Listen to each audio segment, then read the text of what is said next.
sick. There is no terrible way to win. There is only winning. We won't be out long. Take your time. Track's all yours. You ready? The name on the middle of that steering wheel should tell you that I was born ready. Hit it. Attaboy. Let me drive. I won't make a fool out of you. I got a message for all of them. Shake and bake.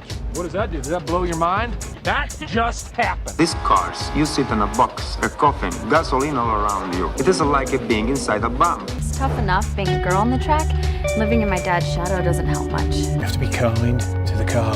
You feel the poor thing groaning underneath you. No race was ever won in the first corner. I'm gonna give you an engine low to the ground, extra big oil pan that'll cut the wind from underneath you. That'll give you 30 to 40 more horsepower. Every one of us has to find a reason to do this. You do it because you're driven. Brakes are warm. Tires are warm. I'll work in the cars and I'll drive and I'll eat and sleep and I'll work in the cars and I'll drive. Damn fast, and when you run so close together, it requires fantastic concentration and rather special skills. I was beginning to think I'd never be anything more than a piston-happy lead-foot punk. Then this starts to happen. If you're going to push a piece of machinery to the limit and expect it to hold together, you have to have some sense of where that limit is. Besides, the best drivers don't dwell on the future or the past. The best drivers focus only on the present. They could never have imagined it, those pioneers who invented the automobile, that it would possess us like this in our imaginations, our dreams. I'm gonna give you a fuel line that will hold an extra gallon of gas. I'm gonna shave half an inch off you and shape you like a bullet. Somebody put it in your mind you gotta be perfect every time out or you're a failure. Well, forget that. Just forget it. Racing is in my blood. I was put on this earth to race cars. I accept every time I get in my car. There's 20% chance I could die, and I can live with it, but not 1% more. No, Nicky, don't bring the percentages into this. Don't be a pro. The minute you do that, you kill what's good about this. You kill the sport. And at that speed, your reactions can barely keep up with these sudden changes in direction. You ready to put away your toys and grow up? You want me to work the pit and you drive? Fine, we'll try that. The car's a living, breathing thing, and she's alive. If any of us imagined, really imagined, what it would be like to go into a tree at 150 miles an hour, we would probably never get into the cars at all. None of us. Are you ready to become a real race car driver? I am just as good as anybody out there on that track, and I don't need anybody to win my races for me. I wish my daddy were alive to see this, to feel this. And when we get you primed, painted, and weighed, you'll be ready to go out on that racetrack. You hear me? You're gonna be perfect. You don't understand what happens, do you? They make 10,000 cars, they make them exactly the same way, and one or two of them turn out to be something special. Nobody knows why. When I won it was probably the last time I ever felt pure victory. So it has always seemed to me that to do something very dangerous requires a certain absence of imagination. Because I'm quicker than all of you. Soon you will know what it is like to be defeated by the hands of somebody who is truly better than you. The only thing to do here is to drive just as fast as you know how and hope your car doesn't break. And if you no longer go for a gap that exists, you're no longer a racing driver. If you ain't first, you're last. There's 40 other vultures out there who managed to finish the race on their tires. You see Darrell Waltrip using up his tires? There's nothing I can't do with a race car. I mean, hell, isn't that what we're in this for? To stare death in the face and to cheat it? Come on, there's nobility in that. It's like being knights. Sometimes you could swear the whole thing's falling to bits. No pressure, nobody breathing down my back, just driving because I left it pure. On the other hand, I suppose potential problems are in the back of your mind all the time. So in many ways, I feel responsible for what happened. And You were, but trust me, watching you win those races while I was fighting for my life, you were equally responsible for getting me back in the car.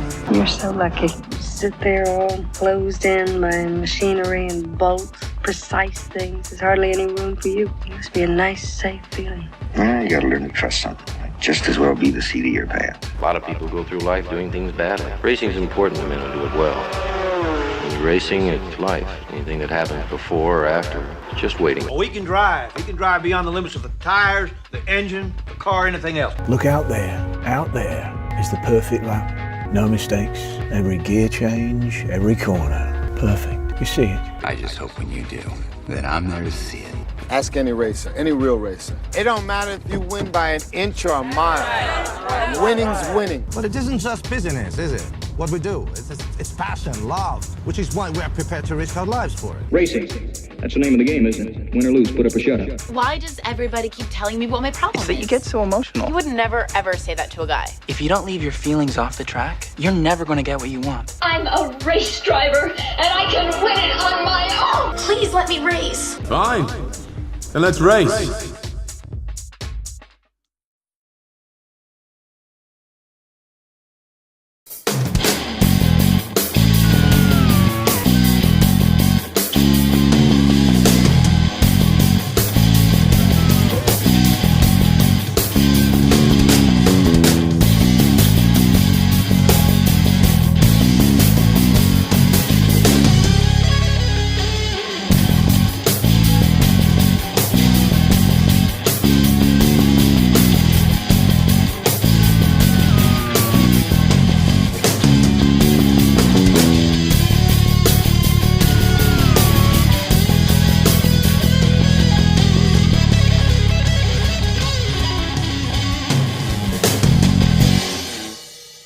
Good morning, good afternoon, good evening, and once again, welcome back to the Grand Prix World Series. My name is Topher Smith, and today we are taking you through finals day for Season 3.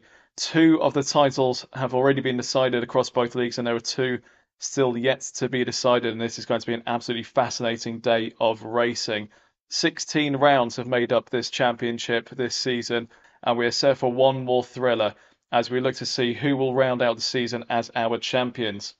Starting off with League 2, as always, heading into this one, Marcus Ericsson holds a 3-point advantage over his Fonmatel teammate Pascal Wehrlein, 194 and 191 points respectively. If Ericsson and Wehrlein were to finish equal on points after today's race, Ericsson would win the title on countbacks. Of Wehrlein has to beat his teammate on track here today. Tatiana Calderon, an outside bet for the championship, is still holding a mathematical chance of making it happen. But Fonmatel, already having won the team's championship, will go up to League 1 next season along with MasterCard Lola, and the fight is on to see who will join them. As we look at the team standings, Fonmatel already champions, as mentioned, with Lola going up with them. And then for the final position in League 1 next season, Pacific Grand Prix, Force India, Dome, and Ram Racing. It is between those 4 teams for that coveted final spot. It's going to be so exciting to see who's going to take the top spot out of those 4 today and progress up to the big leagues with Fonmatel and MasterCard Lola for Season 4. But before we take you through the grid for today, just one driver change to make note of, and that is at the Pacific team. Kevin McMullen has taken a bit of a gamble with his drivers here. Alongside Brendan Hartley today will be Pietro Fittipaldi, who is replacing Sergio Sette Camara for the season finale at Laguna Seca. Fittipaldi hoping to put in a good performance today and help the team get the points that they need to secure their promotion up to League 1 next season. Well, every single point is so important, especially when it comes to finals day with the championship on the line. And with the pole position points up for grabs, it has gone the way of Pascal Wehrlein, who now cuts the lead down to 2 points between himself and Marcus Ericsson. It's going to be a straight dogfight between those 2 as to who will take the victory and the championship today.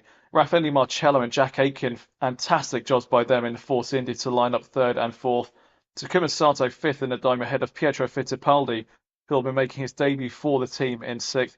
Kimi Sato 7th in the 2nd Dome ahead of the Dams Viance of Mirko Bortolotti, with Jaime Alguersuari and Sam Bird rounding out the top 10. 11th will be Mike Conway in the Real, a fantastic performance by him, with Christian Lundgaard 12th in the Scuderia Coloni. Gary Paffett 13th in the Ram Racing. He will have wanted a better result than that to help Ram with their quest for promotion. Luciano Becchetta 14th in the Carlin, ahead of the 2 MasterCard Lolas. It's a really disappointing session for the championship contending team. Tatiana Calderon still mathematically able to win this championship, but will be 15th on the grid, ahead of teammate Mick Schumacher. Those 2 will be working their way up through the field to get every single point they can on the board, and Mick surely will be helping Tatiana to get the championship if it is at all possible. Fabio Lima 17th in the Carlin ahead of Brendan Hartley in the Pacific, Nelson Piquet Jr. and Alan McNish 19th and 20th in the Dams and the Ram Racing. Andre Lotterer and Jake Dennis 21st and 22nd in the Andrea Motors. 23rd, Lucas Di Grassi in the Zach Speed ahead of Callum Eilert, Dan Ticktum and Alexander Rossi starting from last, having picked up a back of the grid penalty last time out in San Carlos. Well, we don't want to keep you ladies and gentlemen waiting any longer. This is the final race for League 2 this season. The Drivers' Championship is on the line. Will it be Marcus Ericsson? Will it be Pascal Wehrlein? Or will Tatiana Calderon, against all the odds, come back to claim the Series 3 League 2 Championship? There's only one way to find out, and ready and waiting to take you through the action in the commentary box, it is Tom Cairns. It all comes down to this. 3 drivers and only one League 2 driver's title up for grabs. Will it be Marcus Ericsson, Pascal Wehrlein or Tatiana Calderon coming away with the Drivers' Championship trophy for the division? The 5 red lights are coming on right now. When they go out, we'll be racing for the season finale at Laguna Seca. Lights out, and away we go. It's a good start from Wehrlein. How does Ericsson get on? He's got away. Better is Ericsson, and he's into the lead before it even gets to the Andretti corner. So Ericsson takes the lead from his title rival, Pascal Wehrlein, and Takuma Sato is up there in 3rd place for a moment, but it's Rafael Marciello who's in 3rd in the Force India ahead of his teammate Jet Aiken. So Ericsson leads, Wehrlein is 2nd, Marciello 3rd, Aiken 4th, and we've got a car off. It's Tatiana Calderon is out already! And she's been hit from behind by one of the Enduro Motors. And it could not have gone to the worst start for team manager Marcus Johansson. Tatiana Calderon out of the race before the first proper corner of the racetrack. And that ends her championship hopes before it has even started. The fairy tale is over. The dream is over. Tatiana Calderon will not be the League 2 Drivers' Champion for Season 3.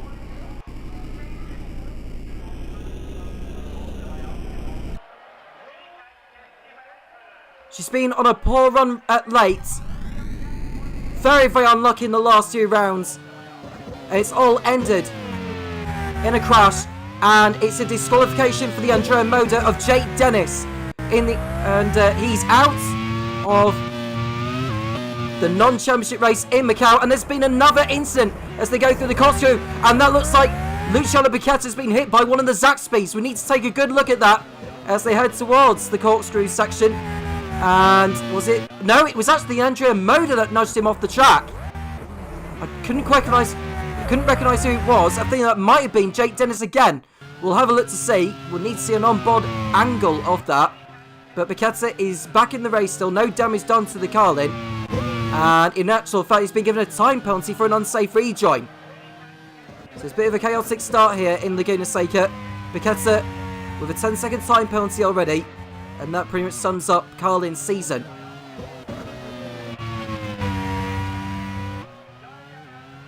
So we're down to just 2 men in the race for the League 2 driver's title. Marcus Ericsson or Pascal Wehrlein. Whoever finishes in front, most likely it's going to be one of those 2 winning the race, will be the League 2 drivers champion for Season 3. At least team manager Ewan Gale knows that he will seal the double, both the drivers and the team's championships in League 2 for this season. The question is, which one of his 2 drivers are going to be crowned the champion? As we ride on board with Mick Schumacher, the only Masco Vela left in the race now.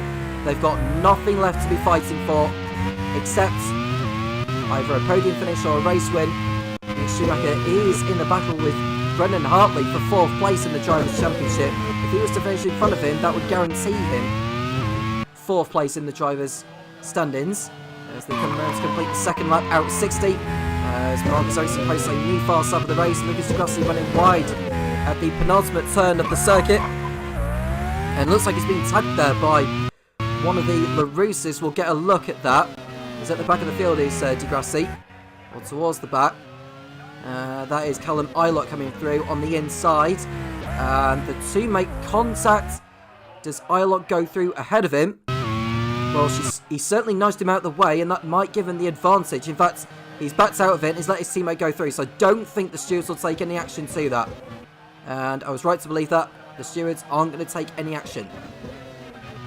The 2 Formatals are 1st and 2nd as predicted. But like I say, whoever wins the championship is most likely who's going to finish ahead of the 2. It's going to come down to the pit strategies, you would have thought, but a long way to go yet in this one. And that's not the only significant business involved in Laguna Seca in League 2. Oh, there's more contact at the back. That look like Jaime Alguersuari and Sam Bird colliding at the corkscrew. Well, I can't even finish my sentence, given how chaotic this race has been so far. Alguersuari was behind Camille Sato. Bird was up the inside, and the move was never going to work from Bird's point of view. He didn't gain an advantage by going past him or anything like that, so it'll probably be the same outcome as what it was with Degrassi and Eilert. No further action to that. Going back to what I was saying about the significant business involved in the League 2 Championship, there's one promotion spot up for grabs in the team's championship between Pacific, Force India, Dome and Ram. We just saw an overtake for Mick Schumacher on Gary Puffett. That's moved Schumacher up into 11th place. Fighting his way through the field is the young German. Pacific came into this 28 points clear over 4th place Force India. If one of the Force Indias drops out, that's them out of the running. If one of the Domes drop out,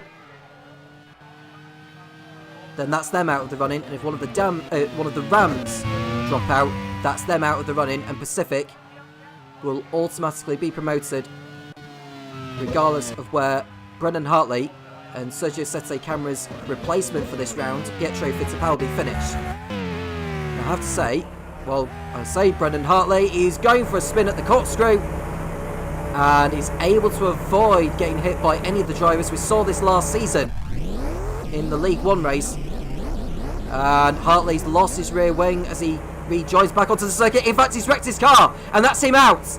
Brendan Hartley out of the race in the Pacific. That's great news for Force India, Dome and Ram.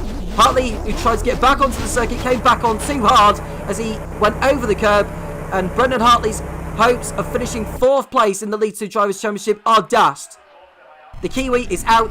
Mick Schumacher is confirmed as the driver who will finish 4th behind Ericsson, Verline and Calderon.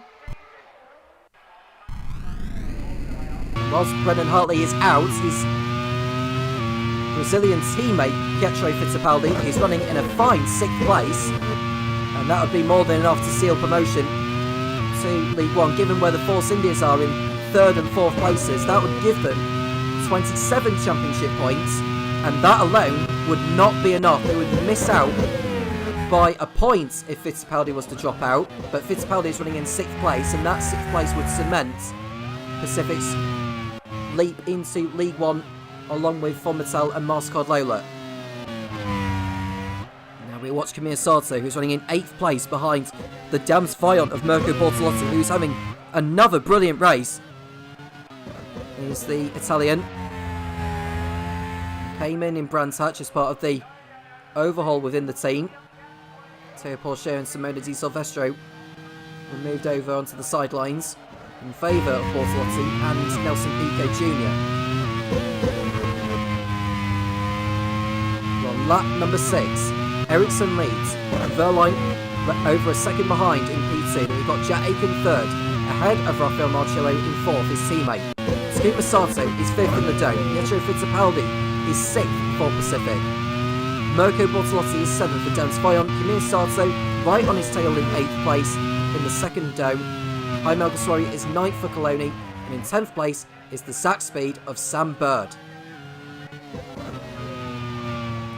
We just saw an attempt of an overtake there going into that left-hander, and it's not quite back. It's not quite gone the way. I think that might have been Christian Lungo trying to make a move on Gary Puffett. Didn't quite come off.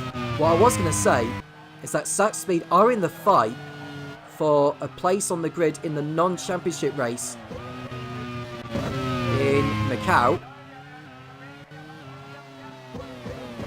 They'll be in the fight with Super Aguri and Prost for that final place on the grid in a week or two's time. Alan McNish in P1. Not P1, sorry. I'm getting ahead of myself there. He's in P15, it's Alan McNish. Both of the Rams outside the points of the moment. Came into this 39 points behind Pacific, with now only 44 left on the table, given that the Fomitels have both pole position, and it's likely they'll keep hold of the fastest lap as well. So the Rams really need to finish 1 and 2 to have any chance of snatching promotion from Pacific.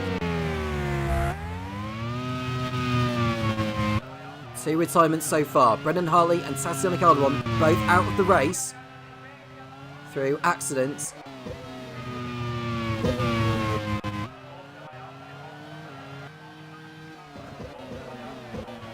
There's Ericsson going through the Andretti hairpin. Ahead of Verline, who is just doing his best to keep up with him. It's going to come down to the pit stops. Whoever pits first will surely have the advantage on the fresher tyres, providing they don't come out in traffic. As we look at Mick Schumacher, who's running in 11th place behind Sam Bird.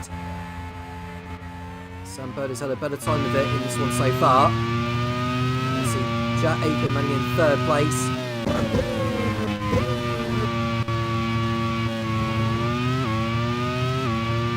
The question is, he will be on the 1 stop and he will be on the 2. Answers on a postcard. You don't lose that much time in the pits. At Laguna Seca, Scott Dixon demonstrated that when he had to make 3 pit stops during the race. And he came back to finish 2nd to seal his first Grand Prix World Series title.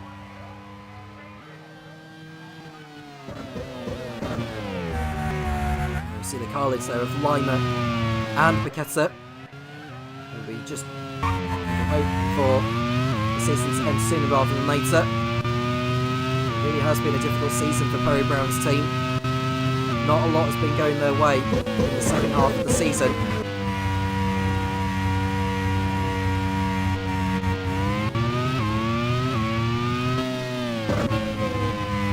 Looking at their form as well for Carly, they haven't scored since round 7 in Misano.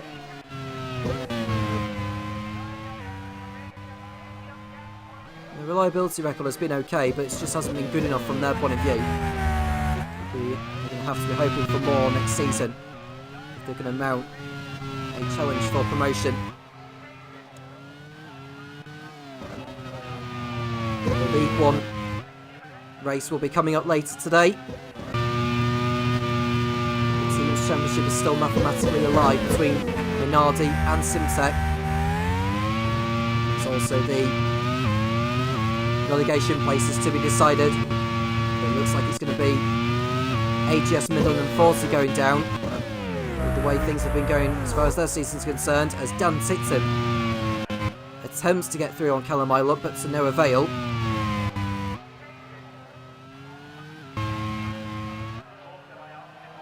We're on lap 10, and we're not too far away from pit stops. Ericsson and Verline. What are they going to be doing?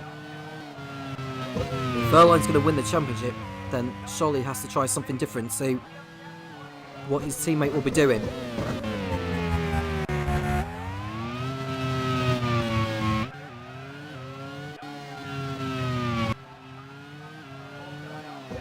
There's Ericsson in P1. From Mattel, who have won 8 races this season.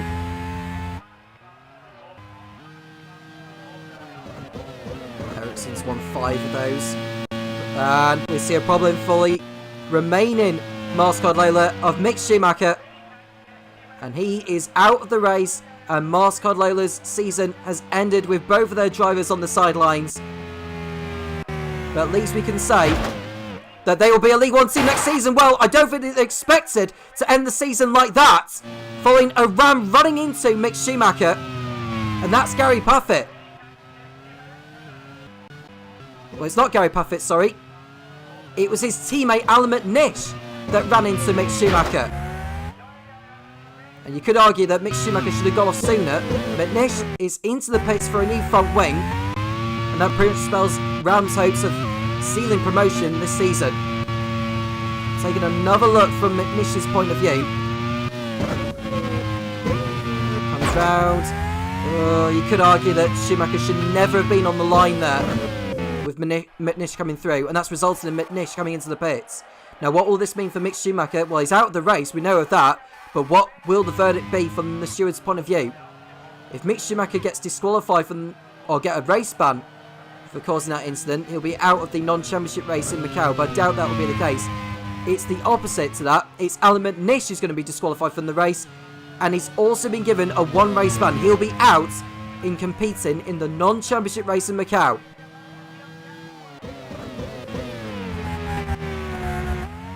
in the Drivers' Championship. We know Calderon is not going to be winning it. With the positions as they are, Ericsson will be crowned champion by 10 points over Pascal Wehrlein. In the Teams Championship, with the final promotion spot up for grabs, Pacific are doing all they need to do. Even if Pietro Fittipaldi was to drop out now, they'll still go up by a single point over 4th place Force India. Dome and Ram will be well and truly out of it. Dome are having a good race so far, but they've left their good form of which they had earlier in the season too late, and now they are in need of a miracle to have any chance. The best way for them to hope now is if the Fonmatels were to run into trouble. Now, the last time a Mascot Lola or a Fonmatel did not win, well, the sentence should be the last time a team other than Mascot Lola and Fonmatel had won in League 2. You have to go all the way back to Fuji to find Kamir Sasso winning on home turf for Dome. The last 11 rounds have been won by either of the top 2 teams. Well, 2 of those cars are out already now. They are the Mascot Lolas. The Fonmatels are still going in first and second.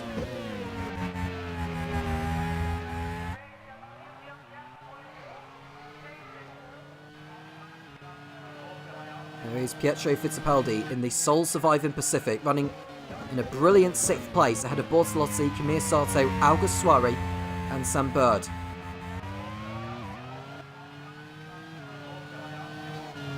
The Fonmatels doing all they need to do. They've already got the Teams Championship wrapped up, which they did so in San Carlos. Should they get maximum points out of this, they'll continue to break the record for the most number of points scored in the Grand Prix World Series season by one team. They'll move on to 430 points, which is outstanding.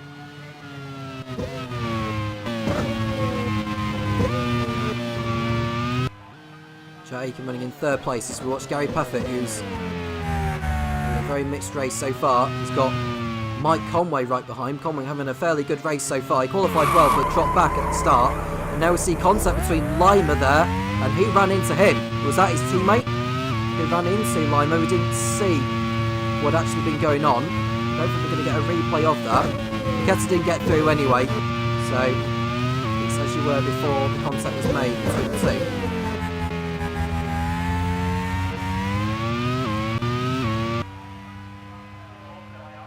And there's Ericsson and Wehrlein. Wehrlein is 13 seconds clear of Jack Aiken.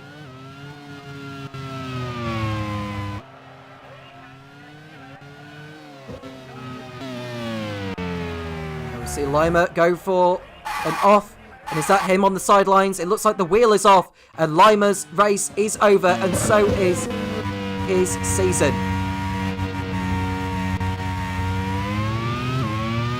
And we watch the replay of him locking up and running wide over the curb, and there goes the Carlin.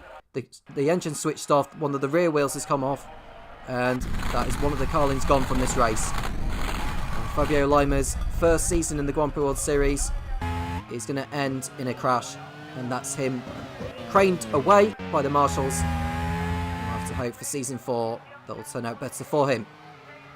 And that's if he ends up getting a drive by any of the teams, really. It's Jack Aiken running in 3rd place for Force India.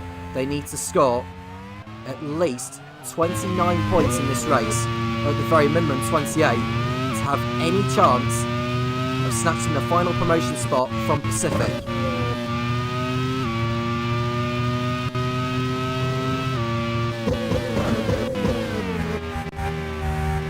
Jack Aiken has finished on the podium on 2 occasions this season, in Fuji and Istanbul.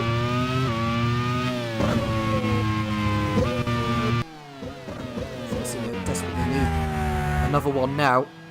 We're on course to achieve that with Jet Aiken. 3rd and 4th alone would not be enough. And we've got a pit stop at Von Mattel, and it's the race leader Marcus Ericsson coming in at the end of lap 15. Verline takes over. How long will it be before he decides to pit in? Jack Aiken also heading in the Force India. It looks like Marcus Ericsson could get out in some clean air here, and he's going to do so. Ericsson is out ahead of Marcello in second place. And he could not have wished for a better return to the circuit than what he's got there. Verline has to get on with it now.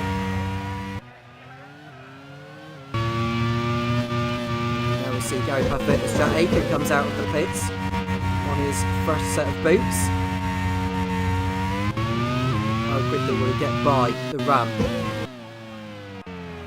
Now we see a lock up there for Nelson Piquet, who almost runs wide but remains on the tarmac. Nelson Piquet Jr. has yet to score a point since his return to the Grand Prix World Series in Brands Hatch.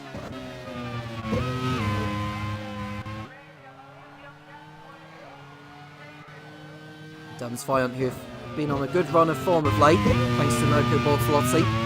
They are ahead of Carlin in the team's championship in the battle for 11th.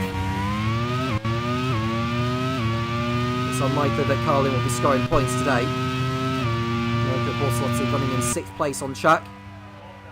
And we see Alguersuari heading for the pits in the Coloni, aiming to end his season on a high as well.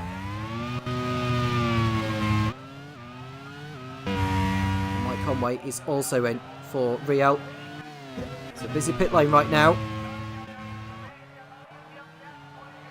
And Jack Aiken is ahead of Gary Puffett into 8th place on circuit.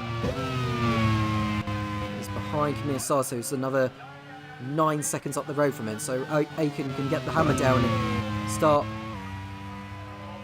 doing all he can to give the Von Mattel something to worry about later on. And we see Pascal Verline coming into the pits at the end of lap 17. His teammate Marcus Ericsson will go back into the lead. Verline will be on slightly fresher tyres than his Swedish teammate.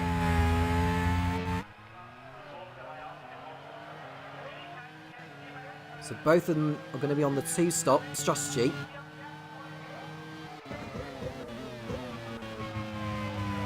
Bortolotti in the pits for Dams Fayant. Verline comes out in 2nd place behind his teammate.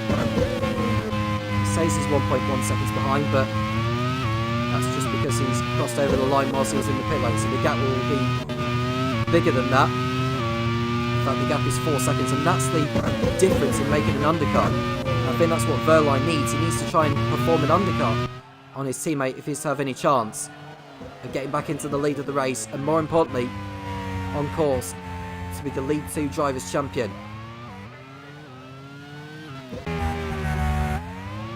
It's Verline, his fresh set of boots, 4.5 seconds behind.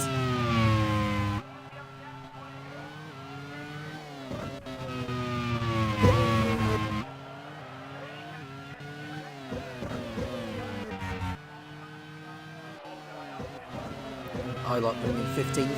He's just been overtaken by Christian Lundgaard. And Sato in the dome, coming in from 4th place, as is Pietro Fittipaldi. And we're right on board with Rafael Marcello, who remains out there. Is he going to be one of those doing the 1-stop?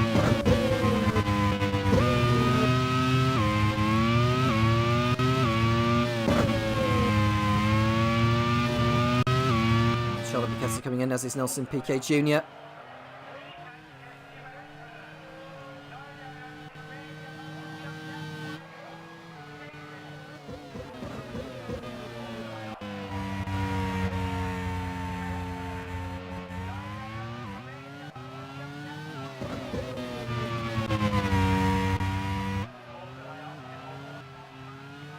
we see Pascal Verline running in 2nd place.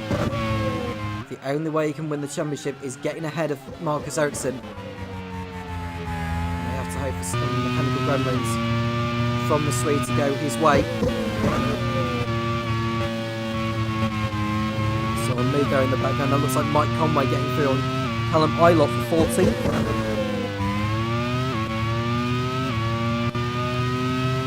And now it looks like Mike Conway's trying to make a move on Christian Lundgaard heading into the corkscrew. Cut away from it. Conway's not quite through on Lundgaard just yet.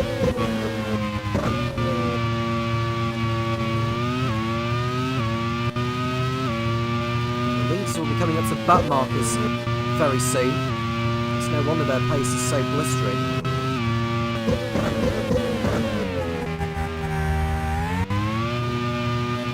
Ilott in the pits for LaRousse.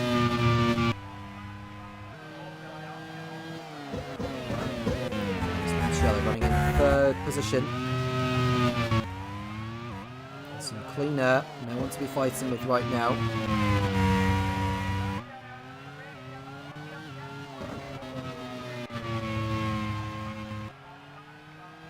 And there is an update on the standings.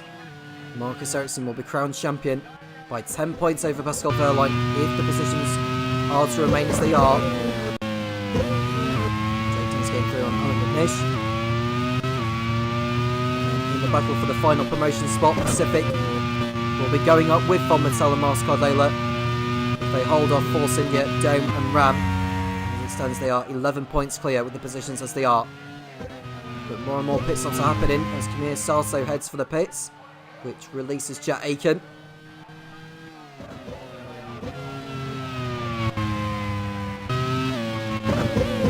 Looking at Sam Bird, who's running in 8th place. And bad news for the Downs Viant team. Mirko Bortolotti, who was running so well, has had to pull off with a rear suspension failure. And Downs Viant sees one of the cars go out. Nelson Piquet Jr. is still in the race, albeit outside the top 15 after he's just made his pit stop.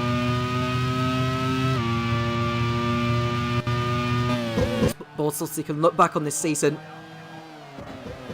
in a positive way after his brilliant performances in a car that's not the most competitive in the field.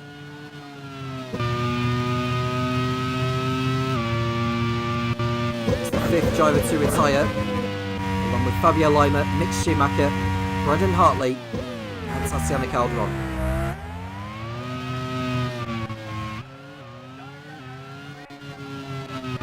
Say that Wehrlein's got the gap down to 3.4 seconds. He's coming alive a little bit now. Here's the German. I don't know if he's had to get through back markers, but either way, he's got the gap down a little bit. Now we're looking at the battle for 11th place between Lucas Di Grassi and Mike Conway. And Real, who are on 12 points, bottom of the team's championship. They want to end their season with at least one of the cars in the points, if possible. I can say that Wehrlein has dropped back. He must have got held up in traffic whilst on this lap, and that could explain why he got the gap down on Ericsson a moment ago. Now we look at the Italian Rafael Marcello, who had recently announced that he and his partner are going to be welcoming a new child, so congratulations to them.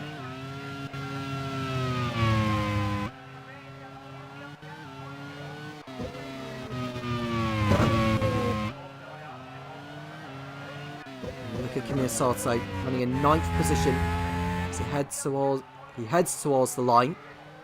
Behind Sato is the Dane Christian Lundgaard. Riding the curb a little bit on the exit of turn 2. Ahead of him is Sam Bird in the sack speed.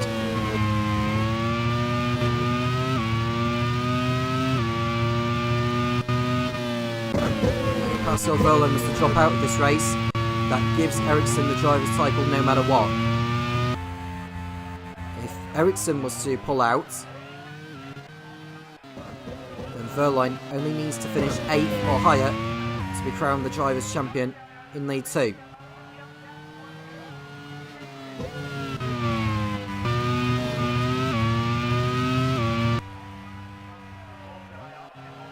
See Andre Lotterer behind the LaRousse. There's Jake Dennis, who has already been in trouble today.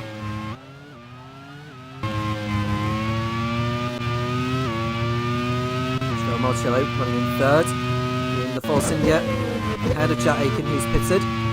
Marcello hasn't yet.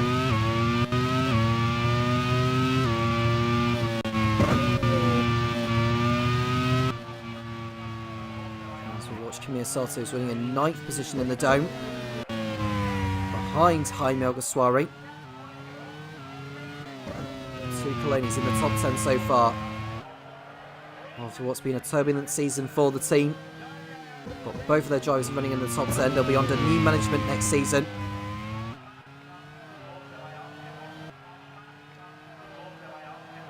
Now we watch Rossi looking ahead on Gary Paffett, who gets through on Lucas Di Grassi for 12th. Mike Conway got ahead of Di Grassi a few laps ago and he's pulling away from them.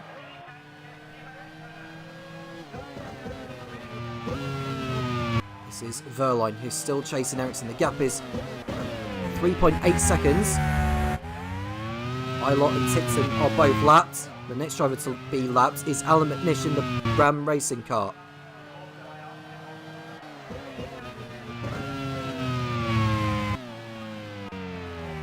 And Bird locks up into turn 2, the Andretti hairpin, but he stays on the circuit ahead of Alguersuari.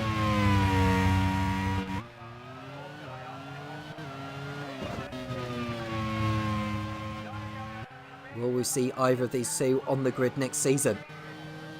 There will be 2 leagues again with 26 teams.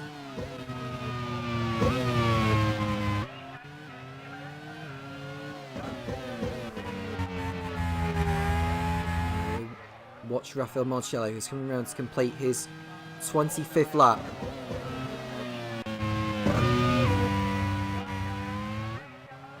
So one of the Andrea Motors get through on Alexander Rossi, I think it was Andre Lotto getting through on him. And Jake Dennis is trying to do the same. He's got Luciano Piquetta right behind, as well as Nelson Piquet Jr.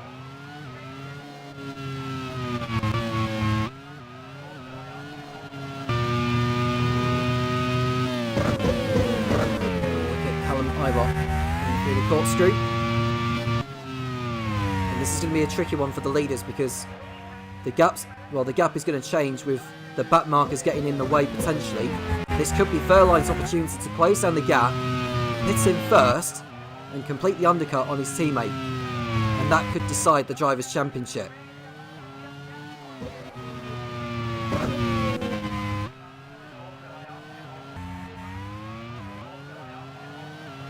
Will Power took the lead to Drivers' Championship last season. Lake House's promotion campaign.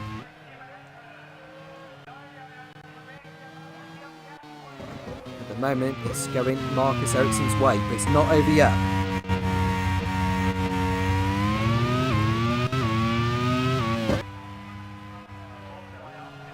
And we'll look at Jake Dennis, who's got Luciano Piquetta right behind, going on lap 27.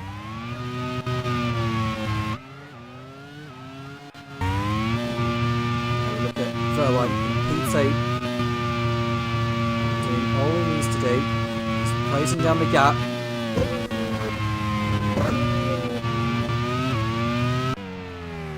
Now we look at Ericsson, who locks up into the last turn, and that's going to give Verline the encouragement. The gap will be down to 1.6 seconds now. Verline should get through on the Ram of Alan McNish very shortly, as Ericsson goes after the back markers ahead of him. First of those being Nelson Piquet Jr. So Verline gets through no problem. It didn't look like he got held up too much there. It's 1.8 seconds, but Ericsson's going to be coming up behind back markers. There's no way he's going to be able to maintain the gap. So this is Verline's golden opportunity to even pass him on circuit.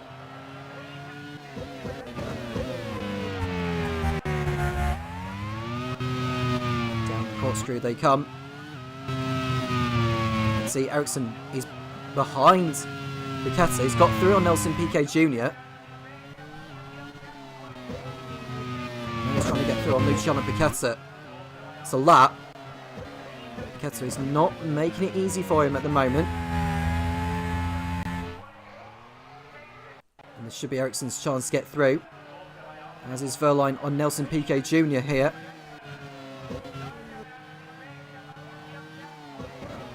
And Verline also gets through on the Carlin. Ericsson is through on the Roos. So the Andrea Moda of Jake Dennis. And Alexander Ross is now being lapped. And in fact, Ericsson's got a problem. He has! He's out! Ericsson's pulled off! I don't believe it! Marcus Ericsson got through on the back markers, safe and sound, encountered a problem whilst he got through on Alexander Rossi. What a shock and twist in the Drivers' Championship race. Marcus Ericsson is out on lap 29. And all Pascal Wehrlein needs to do now is to finish in the top 8, and the Drivers' Championship is his. And we've got another retirement as well. Takuma Sato is out of the race in the Dome, and that ends their hopes of promotion this season. There is the Japanese pulling off with a problem. And it looks like one of the LaRousses, I think, is going at a really poor pace as well. We may come to that in a moment. But Marcus Ericsson out of the race in the Fonmetal. He's got to hope that trouble hits his teammate Pascal Wehrlein if he is to be coming away with the Drivers' Championship trophy today.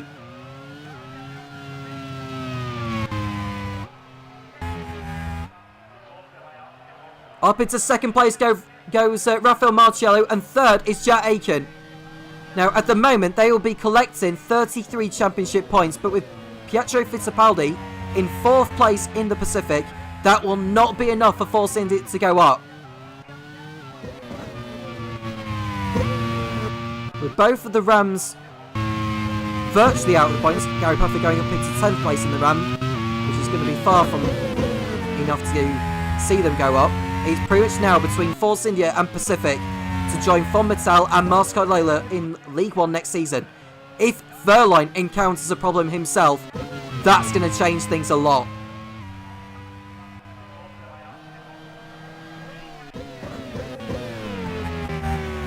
Coming up to half race distance, Wehrlein in the race lead. If he remains there, he will be the League 2 Drivers' Champion for Season 3. In terms of the race for promotion, Pacific will be going up. See Kalamai running in 17th place. We've got 19 drivers left in the race now.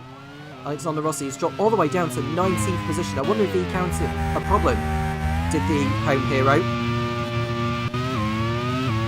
At least he's still in the race. And there's confirmation. Calderon will finish 3rd no matter what. It all comes down to whether Pascal Wehrlein can just make it to the end of the race now. He does not need to win this. All he needs is an 8th place finish, and the Drivers' Championship is his. Pacific will be going up with them as well. They are 7 points clear of Force India as it stands. Dome are out of it. And Ram, despite both of their cars still in the race, they're pretty much out of the running as well. So it's down to just 2 teams who will join Fonmetal and Moscow Layla in League 1 next season. All of the drama has promoted Mike Conway, who has not had a lot to celebrate this season. Neither have Rial. He's running in a brilliant 9th place behind Christian Lundgaard, and he's going at some pace, is the Brit.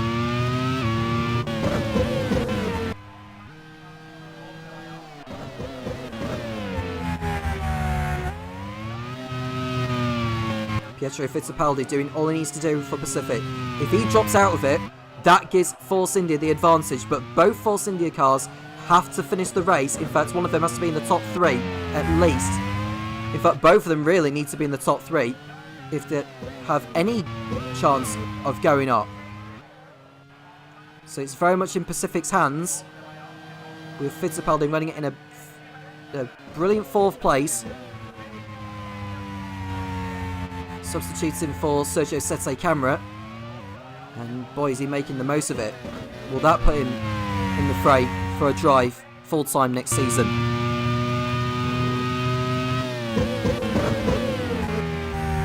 Sam Bird 5th for sack speed. That'll be important for them.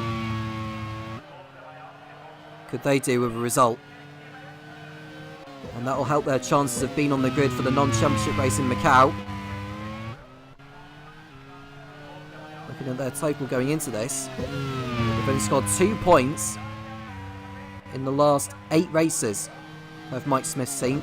A 5th place finish for Sam Bird would move them on to 97 points and make it increasingly difficult for Super Aguri and Prost to overhaul them in the League 1 race later today.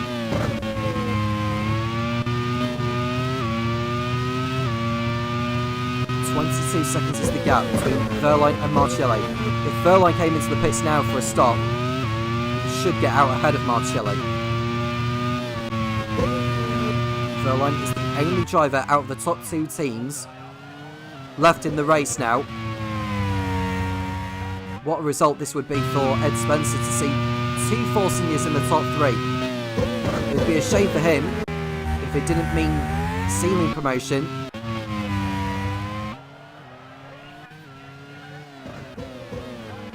Will it be Kevin McMullen or Ed Spencer jumping up and down in the garage? With a place in League 1 for Season 4.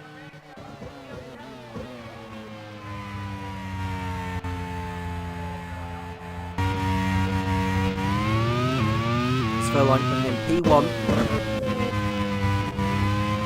Needs to make no mistakes from here. This is it. If he encounters mechanical trouble, that is that. I wonder if he's trying to go for a fast lap or something. He doesn't need to. He's in the race lead. He's a whole minute clear of 8th place Christian Lundgaard, or even Mike Conway in 9th. Over a minute behind. Even if Verline dropped all the way down to 8th, it would still be enough for him to be crowned the League 2 Drivers' Champion. He'll want to do it with a race win, that's for sure. We saw Gary Paffett there, letting the Von Mattel go.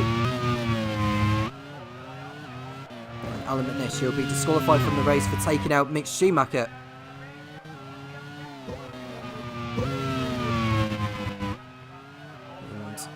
Ram Racing team manager Ross McGregor may have a say on that. He has the right to appeal it if he wants to. Won't have anything to lose, really. Going back to Verline in P1 as Rafael Marcello comes in for his first stop of the race as Aiken pulls off the circuit, goes off the circuit in the Force India. Now is he having to wait for the cars to go through? He lets the LaRousse go through there. Jack Aiken's a very lucky boy. That could have been Force India out of it right there and then. Marcello's rejoining the race now. He's a lot closer to Jack Aiken than he would have thought. Now we see Dennis getting through, or defending from Luciano Piquetta for 13th.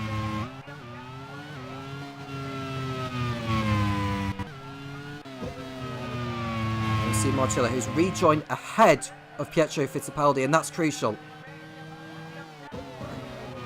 Fittipaldi does not need to risk anything with the position that he is in. The race for the final promotion spot is up for grabs now.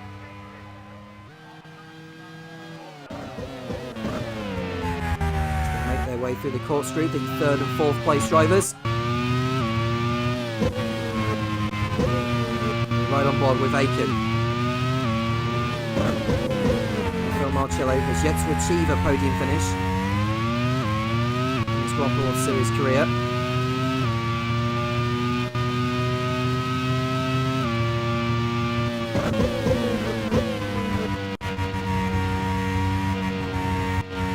If Verline was to drop out of this race, then that could change things.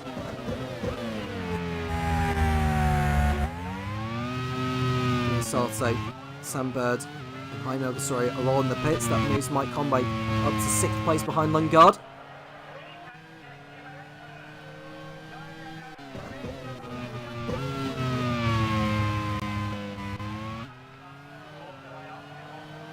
Now Now, if Pacific and Force India were to tie on points, with the one race win that Pacific had, thanks to Brendan Hartley and Sepang, they will be the ones going up on countback. However, if Force India were to win the race and get a second place finish, providing that Pietro Fittipaldi was to finish third, that would also see Pacific and Force India tie on points. The thing is, Pacific and Force India would have a win each. They would have 2 second places each. And Force India and Pacific would have... Is that a problem with the Verline? It is, you know! And that's it! The League 2 Drivers' Championship has been decided! Pascal Verline with mechanical gremlins is out of the race! And we see an incident at the back involving Gary Paffett and one of the Colognes. But the biggest drama is with Pascal Verline, who has pulled off from a mechanical problem. He retires from the League 2 Laguna Seca Grand Prix, and Marcus Ericsson is the League 2 Drivers' Champion of Season 3 through the unlikeliest of circumstances. For the first time since the Fuji Grand Prix, neither Mascot Layla or Fonbatel are going to be coming away as race victors. But I want to look at the incident involving Gary Paffett and the Cologny of Jaime Alguersuari, because Alguersuari got taken out by the Ram who went off the track. And that will be Gary Paffett disqualified from the race and banned for the Macau Grand Prix non-championship race. So that's both McNish and Paffett out of it. What an unbelievable development! You couldn't have written it. That not only has settled the Drivers' Championship, but it also very much opens up in the final place for promotion to League 1 next season between Pacific and Force India. If the positions were to remain as they are, well, to be fair, Fittipaldi's coming into the pits, as is Conway. But if Fittipaldi was to come away with a third place finish behind the 2 Force Indias, providing that neither of them gets the fastest lap, it's likely that Marcus Ericsson will keep hold of that now. They'll be tied on points. They'll have the same number of wins, the same number of second places, the same number of thirds. I'm just looking at how many 4th places Pacific and Force India have got, because that could be what decides it.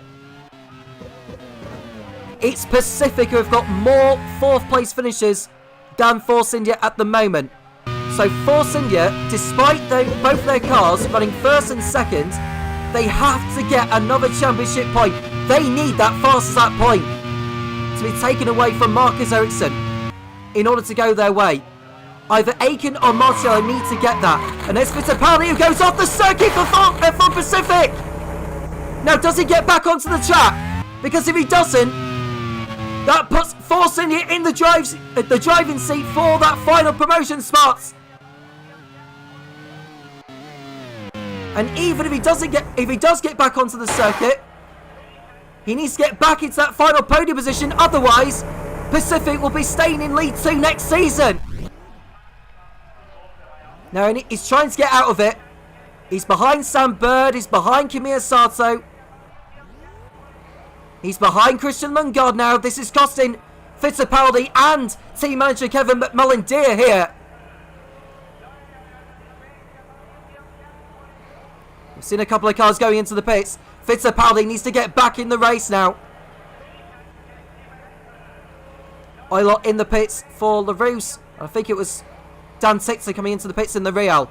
My goodness me. So much has happened in this race. You couldn't have written it. Fittipaldi almost doing what Brendan Hartley did at the corkscrew earlier on in the event. He cannot afford that now. He's back in the race, but he's a long way down the order.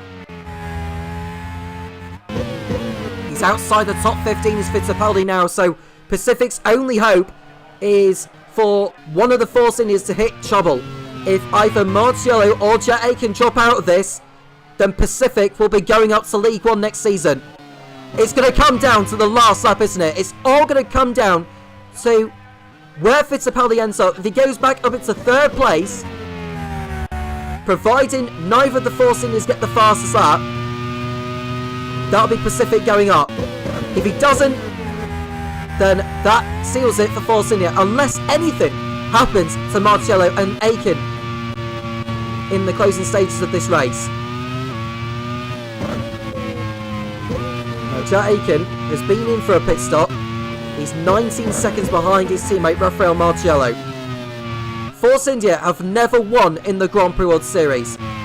What a day to change it. And with the Drivers' Championship as it is, Marcus Ericsson is crowned the Grand Prix World Series Season 3 League 2 Drivers' Champion, with Pascal Wehrlein second and Tatiana Calderon in third.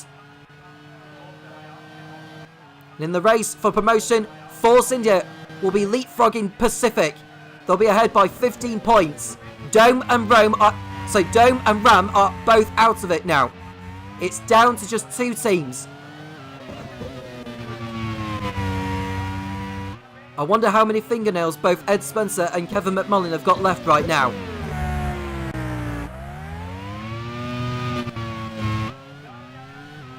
Sam Bird in third place. His best race in a long time. I think the last time I saw him that high in a Grand Prix World Series race, you have to go, I think, all the way back to the Sepang Grand Prix in Season 2. And that was a very long time ago. He's been on the sidelines a lot this season, has Bird.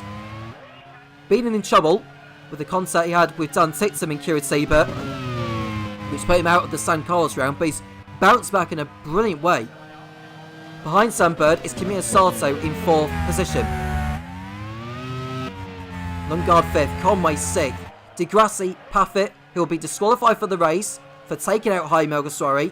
That will promote Andre Lotterer up to 8th, Nelson Piquet Jr. to 9th, and Jake Dennis, who will be taking a 10-second time penalty for the contact with Tatiana Calderon on the opening lap. I think he's disqualified actually, because he was the one that took out Calderon at the start.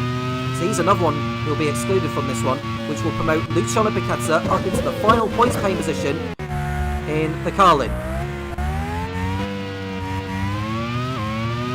You just see there an Andrea Moda tussling. I think that was Jake Dennis just been overtaken by Luciano Piquetta, or at least he was battling with him. Dennis remains in front of Piquetta, but it's hardly relevant because Paffett, Dennis and McNish will be excluded from the race result for taking out other drivers.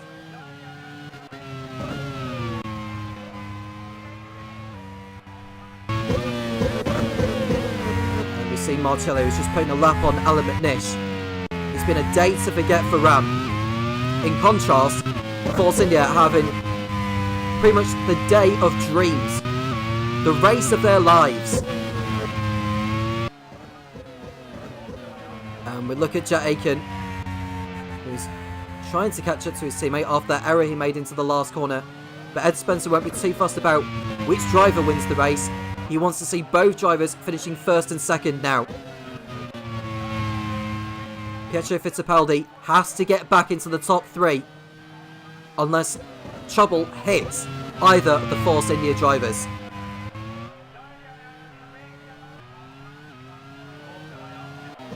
Zach Speed on course for a podium, which will pretty much cement their place on the grid in the non-championship race in Macau, unless something astonishing happens involving either Super Aguri or Prost in the League 1 race later.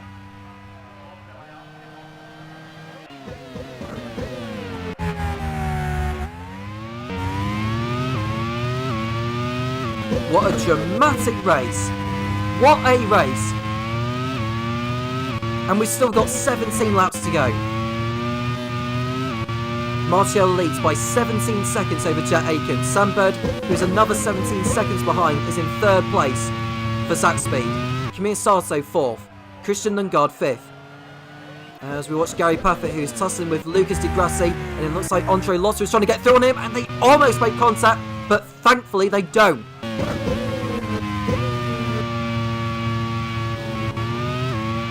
There's Jack Aiken running in second position as well.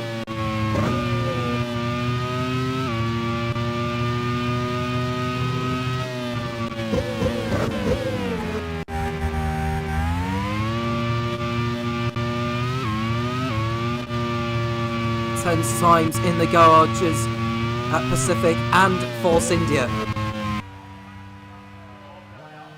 Now Force India, I don't think have been in the top 3 in the team's championship all season.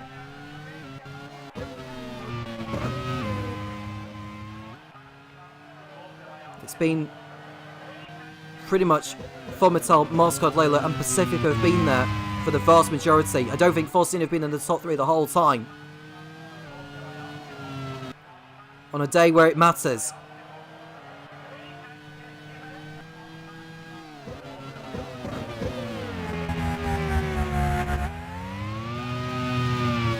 Now Kevin McMullen's team, Pacific, have been in the top 3 all season. And what a disaster it would be for them to miss out on all days like this. Brendan Hartley going out early on. Pietro Fittipaldi falling so far down the field off that spin at the penultimate turn. He's got with it all to do. It's down to whether Force India's reliability remains intact. That is what it's going to come down to. And Marcello comes up to lap the Carlin of Luciano Piquetta.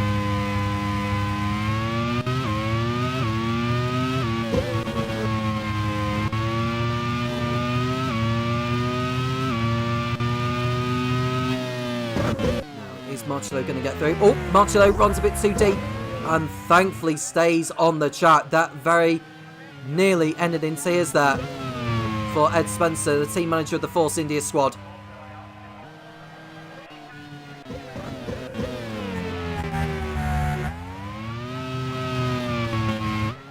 The gap was 15 seconds between Marcello and Aiken.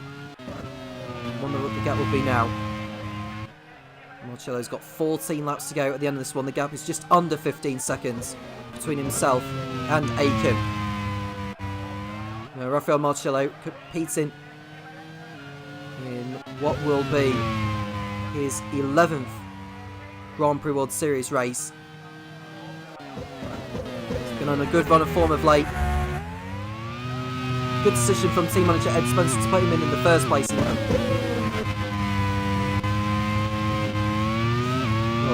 Replacing Jerome D'Ambrosio. D'Ambrosio has played his part in Force India's quest this season as well, most recently in San Carlos when he substituted for the suspended Jack Aiken. I'm sure he'll be in the garage with his hands on his cheeks right now, just praying for the race to finish.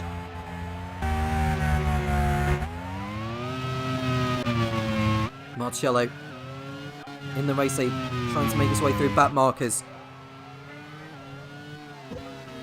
This is Jake Dennis, of which he's trying to lap. Jack Aiken is trying to lap Pietro Fittipaldi. There is Dennis staying out of the way of Marcello.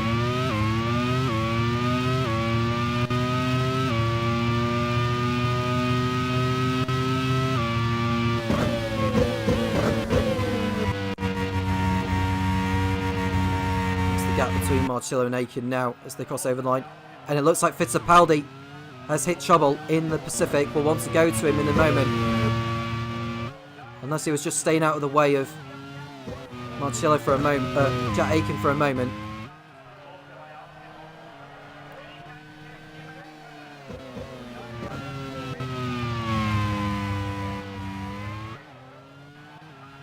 Lap 48. Gary Paffett will be excluded from the race result for taking out Jaime Alguersuari. Alan McNish will be excluded for taking out Mick Schumacher, and Jake Dennis will be excluded for taking out Tatiana Calderon.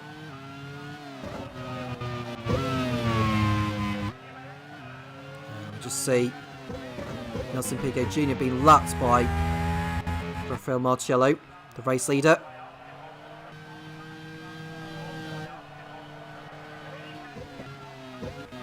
And I have to say, Mike Conway is on course for his and Riel's best result of the season, as Aiken gets through on the LaRousse there, and there was contact between him and Fittipaldi. No, that was probably accidental, to be honest with you. Both lucky to keep going. We'll see who's running ahead of Fittipaldi, sorry. Running in 16th and 17th. Here's Bird running in 3rd place ahead of Camille Sarto. And Andre Lotterer, who's not had a lot to celebrate this season, he picked up the podium in Sensal.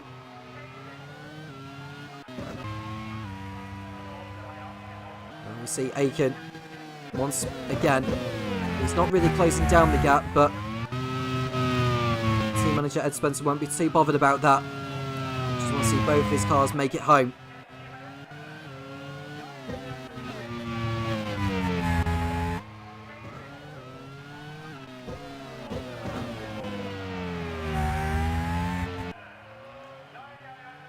Answers on the postcard as to who your driver of the day would be. Would it be Rafael Marciello, Jack Aiken? Would it be Mike Conway? What a performance he has done today in the Real, who have struggled all season. Sam Bird as well in the Sat Speed, let's not forget him. Christian Lundgaard's done a fine job as well. Andre Lotterer, Nelson Piquet Jr., who hasn't scored since his return to the grid.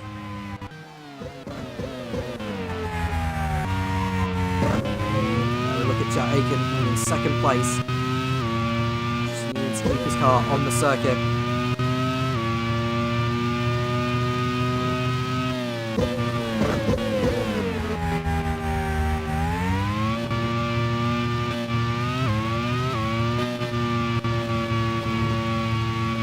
Just to mention as well, Luciano Piquetto, I think, picked up a penalty for an unsafe rejoin, hence why he'll be dropping down the order. As we see an update on the Drivers' Championship, Marcus Ericsson is crowned champion, with Verline and Calderon both out of the race, as well as him. And it'll be the first time since Fuji that neither Von Mattel or Marscod Leather are going to be coming away with a victory. Force India will be going up with both of those teams if they remain as they are. But if one of them drops out of it now, Pacific will be going up instead.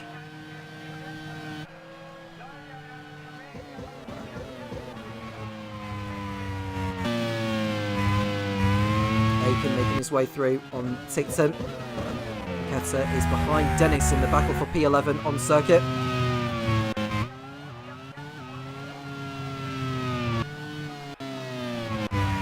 We watch McNish, who's still in the race but will be excluded for his part in the incident with Mick Schumacher.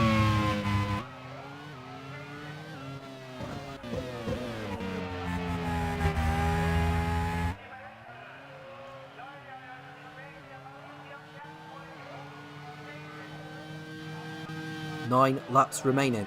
Show's gap over Aiken is 15 seconds. Lotterer is about to be overtaken by Marciello to be lapped.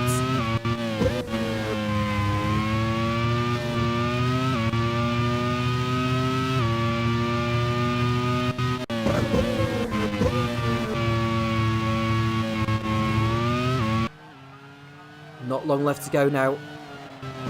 We need to for this season. We've obviously still got the non-championship race to come, but in terms of the grand scheme of things with League 2, just to let you know, the top 13 highest scoring teams across the two leagues will take part in the non-championship race in Macau. Saxby are doing their best with Sam Bird in 3rd place and Lucas Di Grassi in 7th. Which will be the team's biggest haul of points in a long time. Nelson Piquet Jr. running wide at the last turn, but keeping his car on the circuit. Don't think he's lost any positions there. Oh yeah, he has done. Piquetto's got through on the Brazilian. Paqueta gets through, but Paqueta still has that time penalty to serve. You'll see him drop behind Nelson Piquet Jr. Now a battle for the final podium spot is up for grabs with Kamir Sato right behind Sam Bird.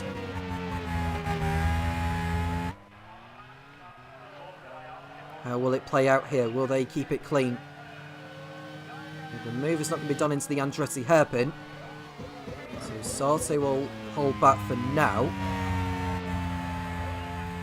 And the top 6 will finish on the lead. Degrassi's just been lapped by Marcello.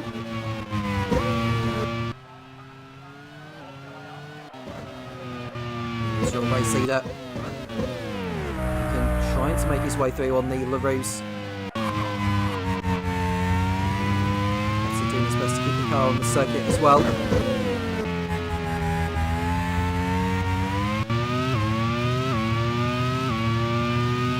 Fittipaldi's outside the top 15 still at the moment. That spin could really cost Pacific dealing out. There's no way they're going to be back in the top 3 by the end of this race.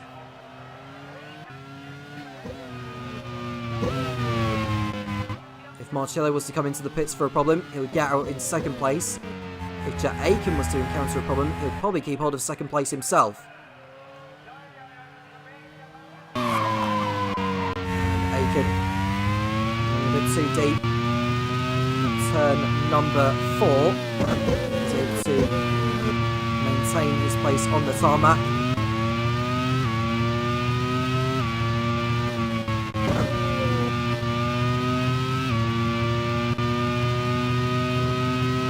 Sato's right behind Bird in the battle for 3rd position as we watch Marcello come through the last turn.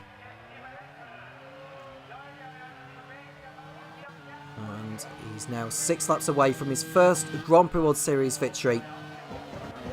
Providing that neither him or Aiken encounter any issues, they'll be celebrating promotion. And what a way to do it as well.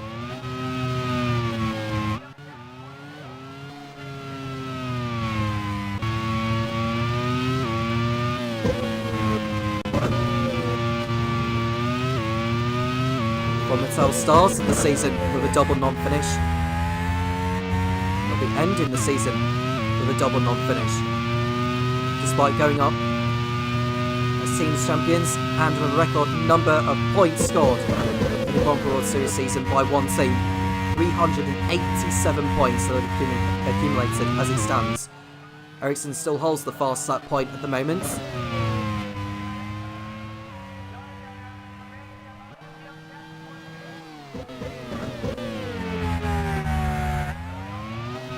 Aiken.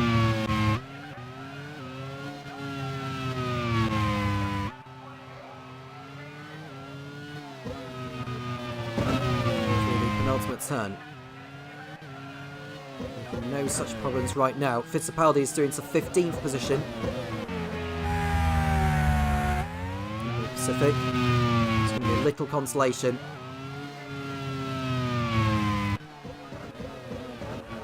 Look at the Force India.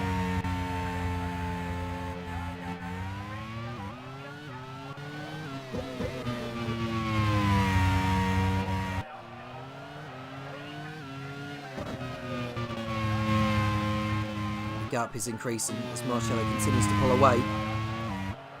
And Fittipaldi's looking to end his race on a high. Drove in last minute to replace Sergio Sette Camera. Looks like he's not going to be celebrating promotion with the team.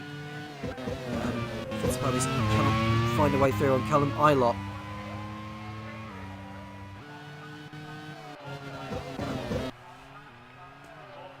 And there he is. Marcello only 4 laps away.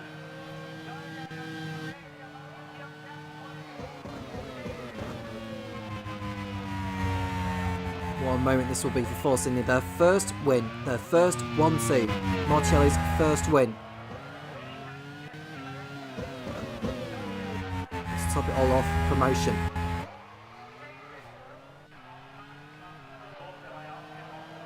And all those left in the race, apart from those that are going to be disqualified, are going to be classified as finishers. Now that they've completed 90% of the race distance.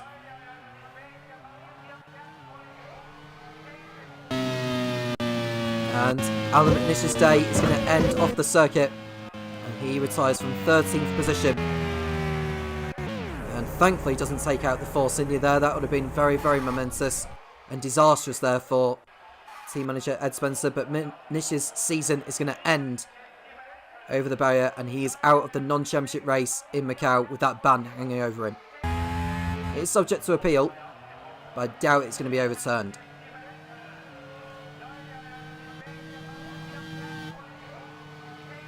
That moves Fittipaldi up to 14th place now, behind Ilott. Now we see Alexander Rossi running in 16th after needing to make an extra pit stop in the race. He's not going to be coming away with any points.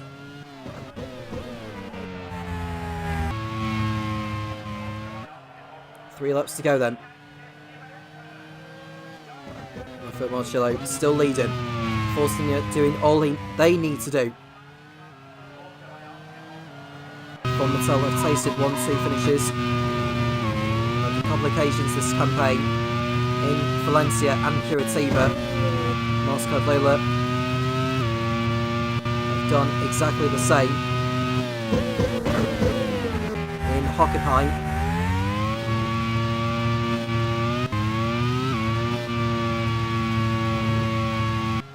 Now, Force India are about to become the third team in League 2 to get a 1-2 finish. And we just saw Fittipaldi get through on Ilott there, and that's seen Ilott fall back into the clutches of Dan Tickton.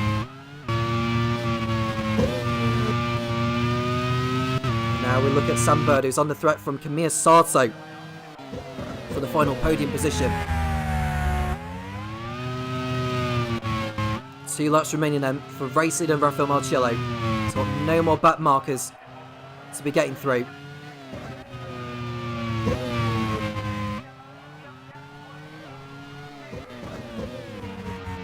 Just be waiting for that all-important checker flag to be coming out.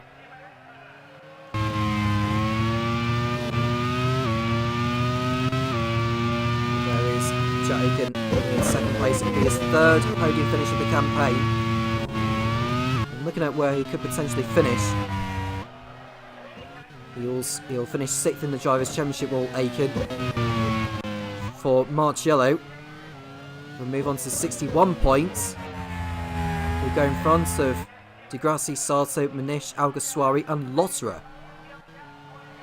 into the top 10. What a way to finish the season, just a point behind Alexander Rossi. And Marcello locks up at the Andretti hairpin on the last lap, but luckily remains on the circuit. They'll have given team manager Ed Spencer one final scare.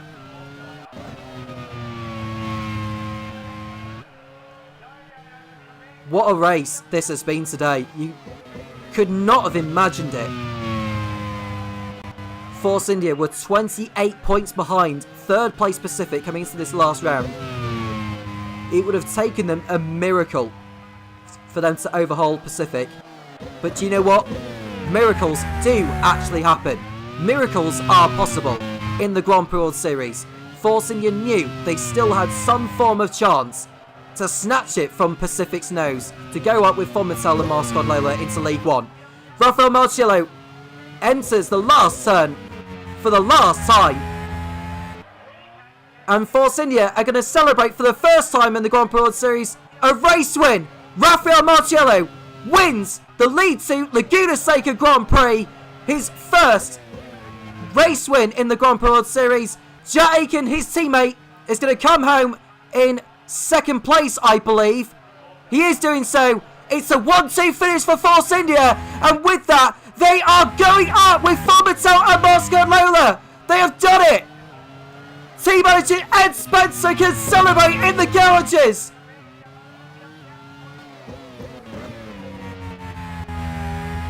The bottom 2 teams of last season in League 2 are going up to League 1 next season. Incredible. You could not have written it. Sam Bird takes the final podium position in third place. It's a race win for Rafael Marcello. And congratulations to Marcus Ericsson, who is the League 2 Drivers' Champion of the Grand Prix World Series. Jet Aiken second, running off a 1-2 finish for Force India, and they will be going up to League One next season. Sam Bird third for Saxby, Kimi Sato fourth, Christian Lundgaard fifth, Mike Conway in a brilliant sixth place for Real, Lucas Di Grassi seventh of Andre Lotterer, Nelson Piquet Jr. and Luciano Piquetta taking the final point. Pietro Fittipaldi in 11th for Pacific, ahead of Callum Eilert, Dan Tixon and Alexander Rossi with the rest of the finishers. Pascal Wehrlein retiring with engine problems, that cost him any hope of becoming champion today. Harold Goswari, Marcus Ericsson, who also lost to Kim Masato, Mirko Bortolotti, Fabio Lima, Mick Schumacher, Brendan Hartley, and Tatiana Calderon, who were lost on the opening lap of the race. They all failed to finish. Gary Paffett, Alan McNish, and Jake Dennis all disqualified for taking out drivers on the circuit during that race, and they are all banned for the non-championship race in Macau. Marcus Ericsson takes the point for the fastest lap, and Pascal Wehrlein takes the point for pole position. It's a day to celebrate for Fun Marcus Ericsson is the League 2 Drivers' Champion of the Grand Prix World Series, joining Will Power on that list. As far as promotion is concerned, you could not have written it. Force India were 28 points behind Pacific coming into the last race, needing an almighty miracle to snatch it from Pacific. And guess what? They've only just gone and done it. Their first 1-2 in the Grand Prix World Series. What a way to get just that.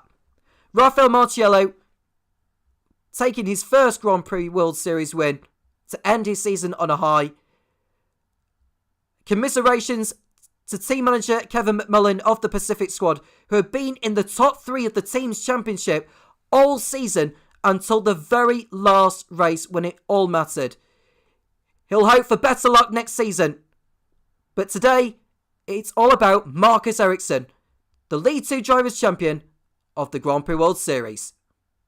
Well, what a race that was. What a way to finish off League 2 of Season 3. A fantastic performance by the Force India team to pick up their first 1-2 finish. And it could not have come at a better time, as that has helped Force India to leapfrog Pacific Grand Prix into third place, and they will be promoted alongside Fon Mittal and Mastercard Loader. Congratulations to Ed Spencer and the team for the season they've put together. And as far as the driver standings is concerned, it was decided early that the championship has gone the way of Marcus Ericsson. It is a 3-point gap between himself and Pascal Wehrlein in the end. Ewan Gale, I'm sure, will be very happy with the season, having taken both the driver's title and the team's title. And Tatiana Calderon, going out of the race very early on there, stood no chance of taking a championship today. But congratulations to them as well, Mastercard Lola team of Calderon and Schumacher, with Marcus Johansson looking forward to League 1 action next season. So the final top 10 for League 2, Marcus Ericsson on 195, Pascal Wehrlein on 192, Tatiana Calderon 172, and Mick Schumacher on 129. Brendan Hartley, the only other driver in triple digits, on 119. Jack Aiken on 89, ahead of Kimi Sato in the Dome on 79. Gary Paffett on 68, ahead of Alexander Rossi on 62. Raffaele Marcello's victory today puts him into the top 10 on 61 points. So congratulations to him for victory in Laguna Seca. And final standings for the teams: Fon Mittal on 387, Mastercard Lola on 311, Force India on 166, taking that third place away from Pacific. Pacific spent the entire season pretty much in third place and losing it right at the final round. So there'll be disappointment for Kevin McMullen, I'm sure. Domer on 127, Ram Racing on 112, Zach Speed 108, then Scuderia Coloni, LaRousse and Andrea Moda rounding out the top 10. 11th went to Dams Vaillant, 12th for Carlin, and 13th for Real, getting 20 points in the end after a few points scored in that final round. Well, that is League 2 now done and dusted for Season 3. Huge congratulations to all of the victors there. But we now concentrate on the League 1 action, where only the team's title is up for grabs. Scott Dixon has already won the Drivers' Championship. He's there on 194 points. Could he add to that in the season finale and break the 200-point barrier? That'd be a fantastic way to end off the season for him. And Tony Felix da Costa, second on 149, ahead of Nick De Vries on 136. We'll bring you some more news on da Costa in just a moment. Pato Ward is in fourth on 110 points. A perfect race for him today. Could potentially see him nick third place off Nick De Vries, but very unlikely for that to happen. Kamui Kobayashi 5th in the manor on 90 ahead of Will Power, Sebastian Buemi, Jose Maria Lopez, Alex Lynn, and Roman Grosjean still rounding out the top 10 there. As far as the team standing is concerned, Minardi on 293 and Simtek on 258. Now this is where things got interesting. Minardi were declared the champions at the last round in San Carlos, but then a disqualification for Antonio Felix da Costa post-race means that they have lost the points that they had to get the championship, and they will now have to do it all over again and make sure that they outscore Simtek by enough to take home the championship in today's race. So it is well and truly between those two, and Simtek will pretty much have to do everything perfectly to overhaul Minardi's score at the moment. And moving on to more about their news about da Costa, he took out Naoki Yamamoto at the last round in San Carlos, and it was determined by the stewards at the time that it was only a 10-second time penalty because they felt that Yamamoto had caused the incident himself. A number of the team managers disagreed, and they appealed the decision, arguing that da Costa took Yamamoto out of the race. It went to a vote between the team managers, and it was agreed that da Costa was to blame, and he was therefore disqualified from the San Carlos Grand Prix. So in his place today will be the reserve driver Jean-Eric Vergne, who returns to the Minardi team, having been on loan at Prost. And Prost will instead field Roman Grosjean, Manor's reserve driver, in a bit of an old switcheroo between the drivers there. And the final driver change of notes to bring you is at the Midland Racing team. Rio Haryanto has been given one last chance to prove himself for a seat for Season 4 in place of Naoki Yamamoto. Alex Johnson doing a little bit of evaluating of his choices for Season 4 here, so we will see how Haryanto gets on today. So a lot of action going on off the track as well as on it. And we're not going to do any more of the admin stuff, just one more thing left to do before we go racing, that is to bring you the grid for today's race. Kamui Kobayashi and Jose Maria Lopez have made this a Manor 1-2 for the season finale. The Manor team really showing some strong speed in the last few races, but yet to get their first win this season. So Sam Hall will be having everything crossed to make sure they can bring home a victory and keep up his record, having scored at least one race win in every season so far. Scott Dixon, our newly crowned two-time champion of the Grand Prix World Series, will line up third ahead of Danny Juncadella in the Arrows, one of his best qualifying performances of the season. Jean-Eric Vergne, on his return to Minardi, will be the lead driver there in 5th place, ahead of Will Power in the Leighton House. Luke Browning puts both Simtex into the top 7 ahead of Nick De Vries, Pato Ward, and Roman Grosjean on his return to racing action here for Prost will line up 10th on the grid, a great result by him on his return. Alex Lynn and HRT will be 11th, ahead of Sebastian Buemi in the Leighton House. Robin Freins, 13th for Super Aguri, ahead of Sean Galail and Alex Pilot in the BAR and the AGS. Sebastian Bourdais, 16th in the Onyx, ahead of Felipe Nasr and Helio Castroneves, the two Brazilians sharing a row there. Nicholas Latifi, 19th in the BAR, and Louis Delatraz, 20th in the 40 Corsi. 21st will be Colton Herta in the AGS, ahead of Rio Haryanto, Antonio Fuoco, Nick Yellerly, Marco Wittmann and Roy Nissany, those bottom 3 drivers, all picking up penalties at the last round of San Carlos, and they will all start from the back of the grid today. Oh, we are set for some fantastic racing here. We've already had an incredible League 2 race. Will League 1 live up to the same hype? And who will come away with the team's championship? Will it be Minardi or will it be Simtek? Let's head down to trackside. Tom Cairns for the final time this season. Take it away. Scott Dixon already crowned Drivers' Champion. There's still a slight hope in the team's championship for Simtek's overhaul Minardi, but they need a miracle to get past them if they were to come away with a double at the end of today. There's also the relegation places to be decided between the likes of Onyx, BAR, Midland, AGS and 40. The 5 relics are coming on now for one last time in the Grand Prix World Series this season.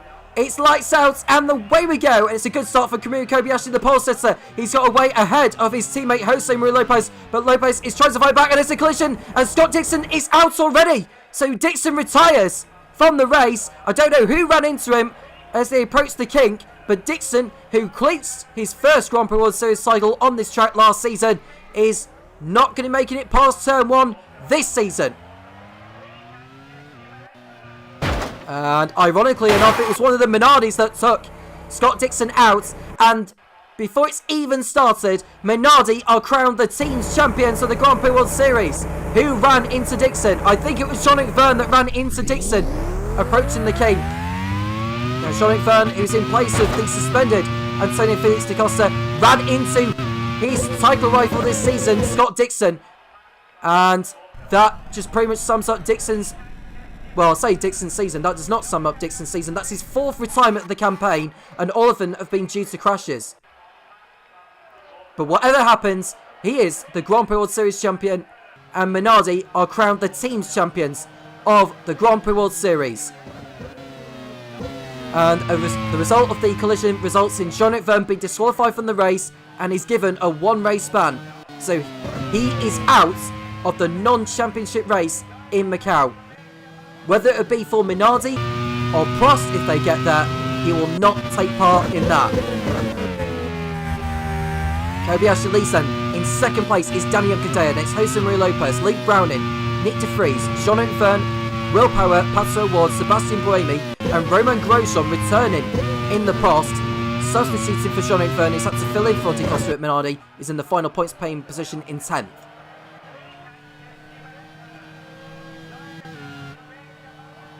You can do with the fastest lap, but that will come down as the laps continue.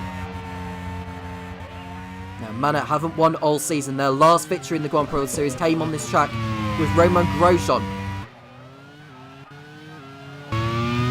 The lead at the moment, Jose Maria Lopez chasing Yun Cadea for 2nd place.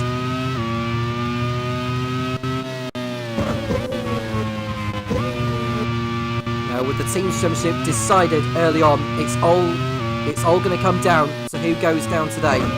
Now, Onyx, BAR, AGS, Midland and 40 are all in the running for survival. Onyx and BAR are firm favourites to stay up. And the highest out of all those 5 teams in the order of the field, that would be Sebastian Bourdais, who's running in 12th. So none of them are in, none of those 10 cars from the...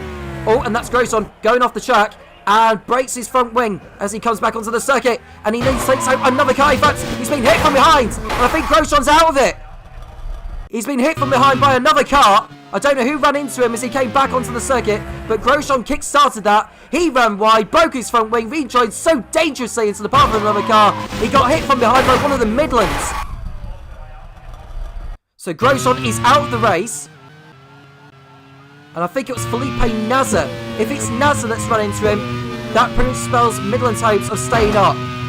And Nasr did run into Grosjean, but he's not at fault for that by any means, says the Brazilian. That was Grosjean's fault. Grosjean out after only, well, less than 2 laps really in the Prost. So he won't be repeating his race win of last season when he was a Manor driver. And it pretty much spells Prost's hopes of being on the grid in Macau after this race. And in actual fact, Felipe Nasr has been the one penalised for causing Grosjean to retire. And not only that, he's also disqualified. Well, he's also been given a race ban for Macau, should Midland get there. But that's impossible because it's not mathematically possible for Midland to be on the grid for that. So that's hardly relevant. But Nasr has been disqualified from the race, and that's not a good start for team manager Alex Johnston. And looking at the relegation battle as it is, Onyx came into this one with 59 points. BAR in 10th with 38, HS 11th with 23, Midland in 12th with 14, and 40 in 13th with 7. Now, it's not mathematically certain that Midland are down yet, but with Nasr being disqualified and Harry so down the order as he is anyway, Midland are on the brink of heading down at the moment with AGS and 40.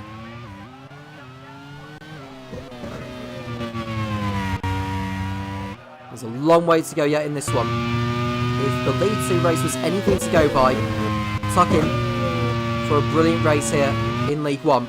We see Jean-Luc Vergne losing it a little bit. He was able to stay on the track, and ahead of behind him is the Leighton House of Will Power, who's looking to end his season on a high. What's been a troublesome campaign for him. No win this season. Sebastian Buemi is the one who's picked up the 2 wins as Vergne runs wide, goes for a spin spot. In fact, it's been taken out by Will Power, and Vergne's out.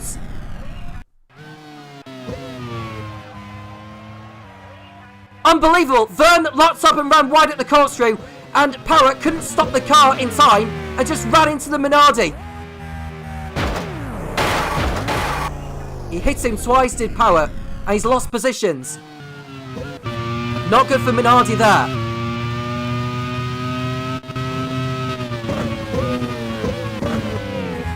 Now we're watching Vern lock up, and Power just could not stop the car in time and just ran into him. So Vern is out in the Minardi on his return to the team. His last appearance for them was in Yongam in round 2, but it's the end of the road for him here. And also off is Luke Browning at the penultimate turn. It looks like he's done it by himself. We've already lost one SimTech in this race, and Luke Browning looks like he's dropped it all by himself here. No further action is taken in the incident with Vern and Power. It's gone down as a racing incident, but is Luke Browning able to get back onto the circuit?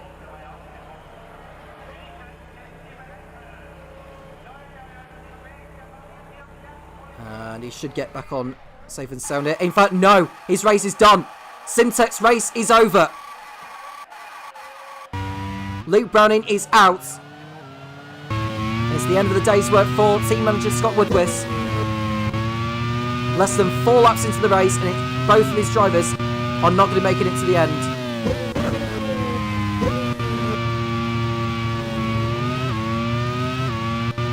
It's all kicking off here at Laguna Seca. Kamui Kobayashi with the fastest up so far, as well as the point for pole position.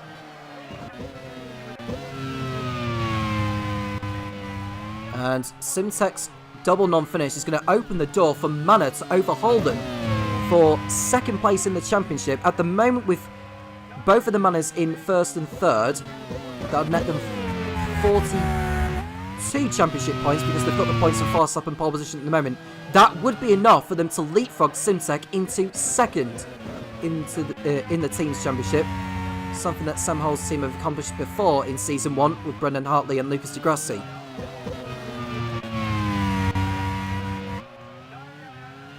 But there is Kobayashi in the race lead. I'm looking at where Kobayashi is in the Drivers' Championship as well. 6th coming into this one. If he was to win this race, get pole position and fastest lap, that would give him 27 championship points. He, at the moment, I think would remain in 5th place ahead of Will Power because Pato O'Ward is up there. Just looking to see where O'Ward's position is because he's 20 points ahead of Kobayashi. You can see the 4 retirements so far. Luke Browning, Sean Vern, Romo Grosjean and Scott Dixon all out of the race. O'Ward is in 5th place, so Kobayashi would not move up the order in the Drivers' Championship. But he looks to end his season on a high. Continue his run of scoring a race win in every season of the Grand Prix World Series.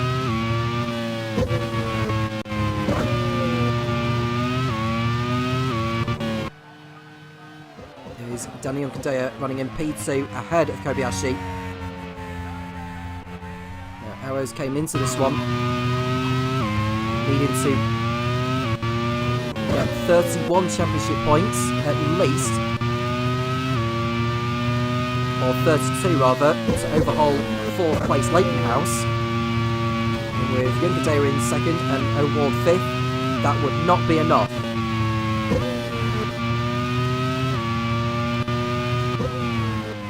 And now we can see Lopez behind Yonkadea as they go into combat.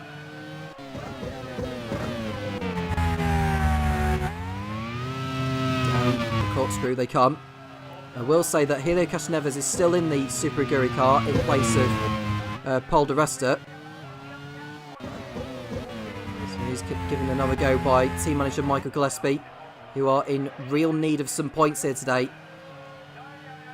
With Speed doing so well in the League 2 event, the only hope is to get 17 championship points,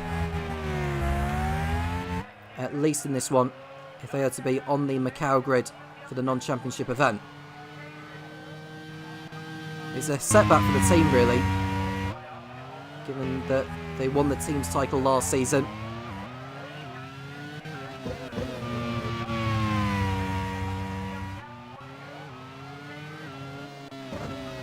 It's going to be a very interesting transfer window, if you like, in terms of who's staying on and who's going to be moving on. The draft will take place after the Carroll round, I think. It'll just be that one race involving the top 13 highest scoring teams. There's Hideo Castroneves running in 14th position in the Super Aguri.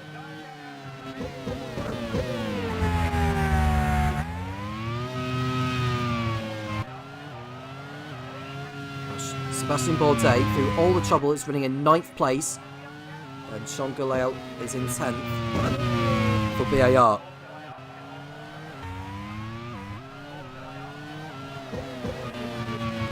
Of course, if anything more happens to the front runners, then that could change things.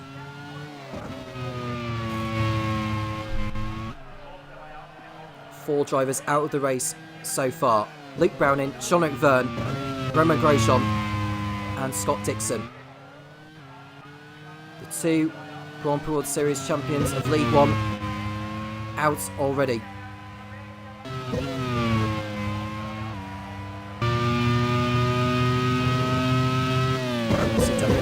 Holding up Jose Maria Lopez heading into the corkscrew.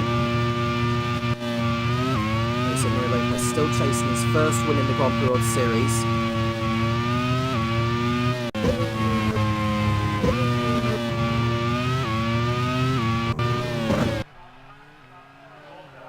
And we look at Kobayashi on a track where Mana have gone very well at in the past.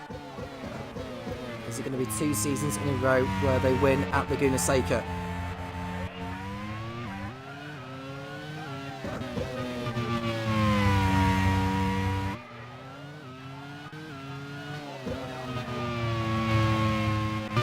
Back number 10 as we watch Sean Gulail behind Sebastian Bourdais.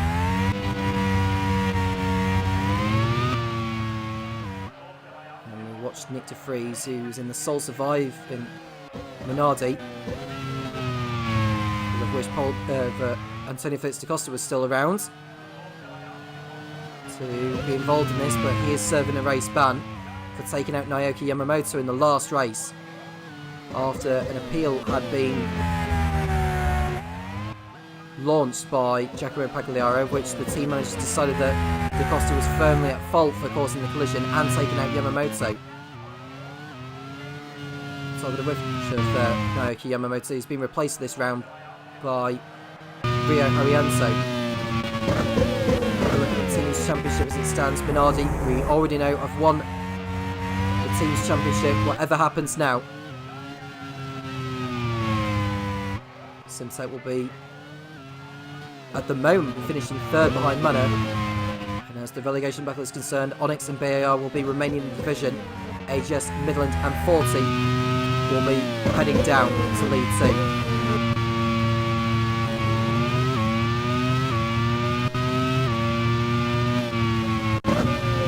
It's still early days in this race.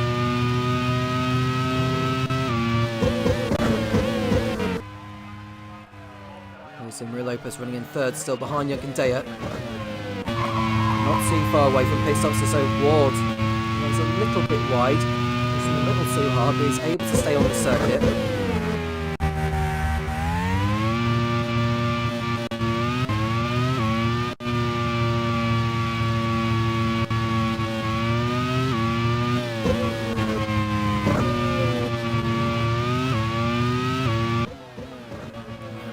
To the race leader, who starts his 12th lap.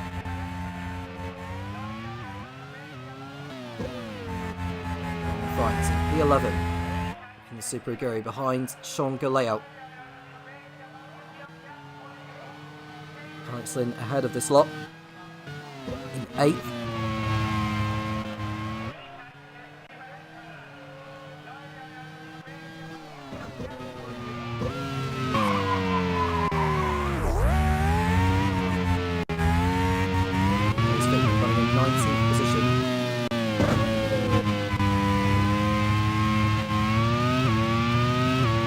Starts at the back of the grid after picking up a back of the grid job for his involvement in the collision with Kazuki Nakajima in San Carlos last time out.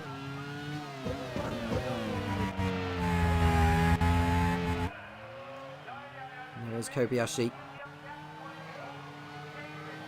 who retired in the closing stages in Curitiba whilst he was running in second place.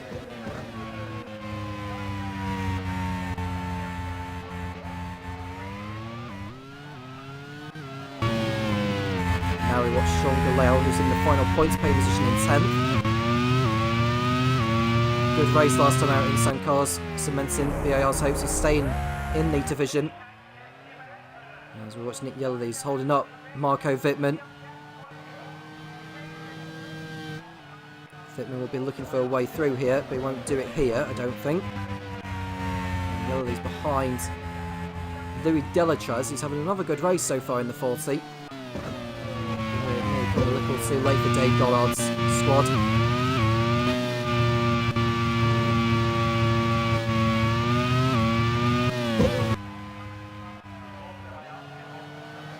Will Power, who's behind his teammate Sebastian Buemi in the battle for 6th position. De Vries and O'Warder up ahead.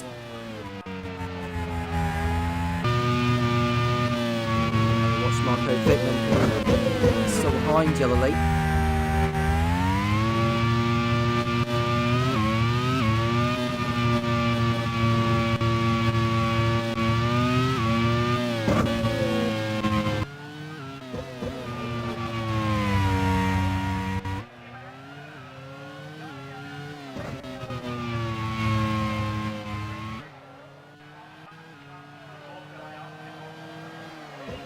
Too far away from the pit stops, probably come the end of the next lap. As we see Wittmann and Yellerly nearly making contact. That could have been Yellerly on the sidelines there along with Wittmann.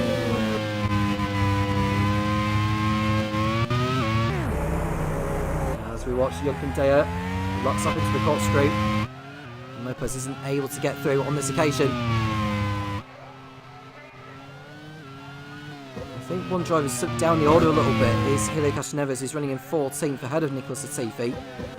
Could be wrong on that.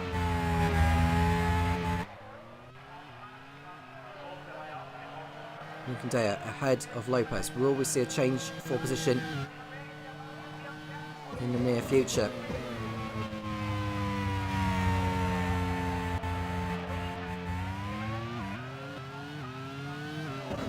Here's Lopez. We see a pit stop at AGS. Alex Palou comes in, who was running in 12th place.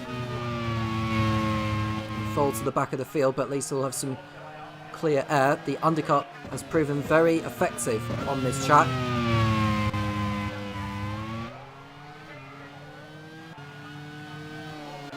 The manner of Lopez stopped behind Jochen Deyer as they go up the hill.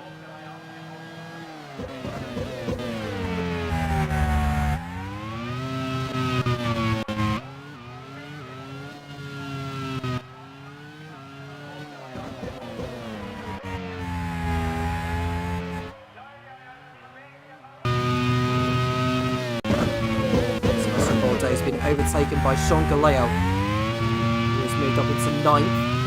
Behind Bourdais is Robin Fines, who's received a freeze lock up into the last turn. As a pit stop ready for Patrick Ward. I think someone else will be making their way into the pits on this lap as well. We'll find out who that is. Might just be O'Warding into the pits, you know.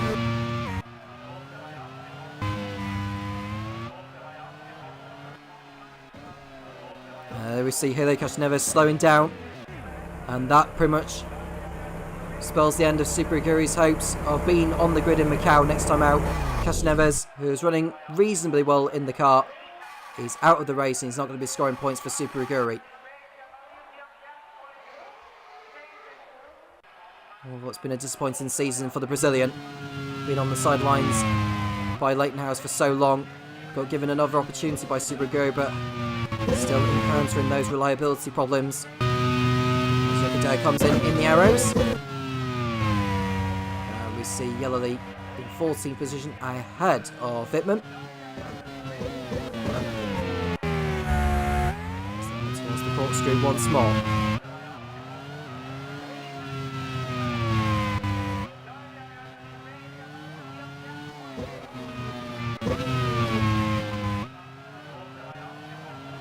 Cairns comes in. As is Harrianto in... Is it Harrianto that's just come in? I think it is, yeah. So Harrianto also in the Midland, as is Nisani. It's also in the AGS. It's a very busy pit lane right now. Don't know for certain when the team runners are going to be coming into pit road.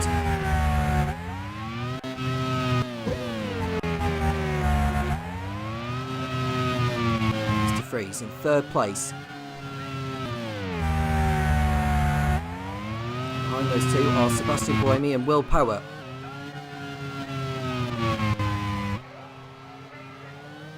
Dea in 9th now after his stop. He'll be stopped behind Sebastian Bourdais.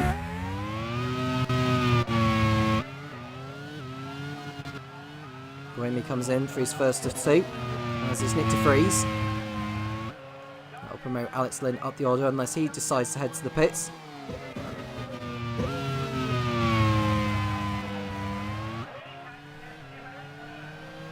Freeze rejoins in 8th ahead of Nicholas Latifi.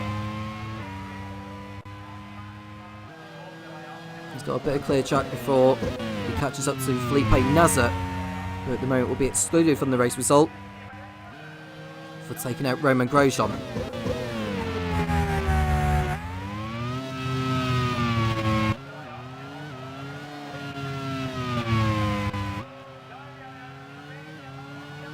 Lopez running in 2nd behind Kobayashi, who's in the pits at the end of lap 18. I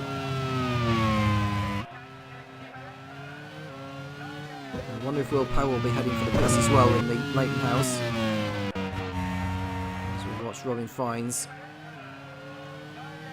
We'll just be hoping for the season to finish sooner rather than later for the team. Kobayashi rejoins in 2nd behind Jose Maria Lopez. He's ahead of Will Power. So in for Midland. There's no way they're going to be surviving at this rate. As Buemi runs wide at the last turn. That might give an opportunity for someone else to... Well, someone to take over the position, but they're too far back. He's clearly locked up into the last turn. Over the curb.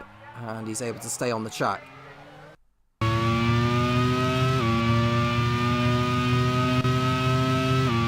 Froko comes in for Onyx. And there we see Will Power behind Kamui Kobayashi, approaching the left-hander before the corkscrew. And we see Nicholas Latifi exiting the pits behind what looks like Louis Delatraz in the 40.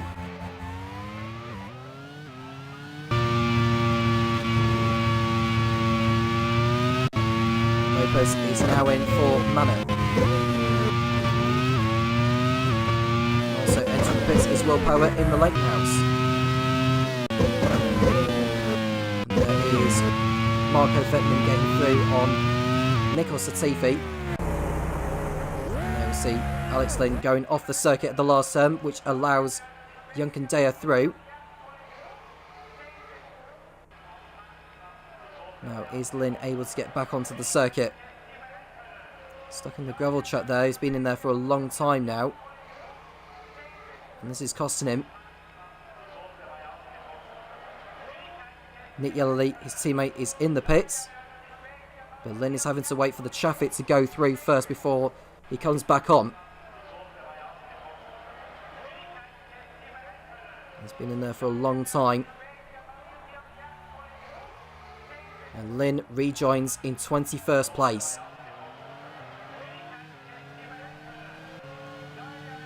He's the last of those still running.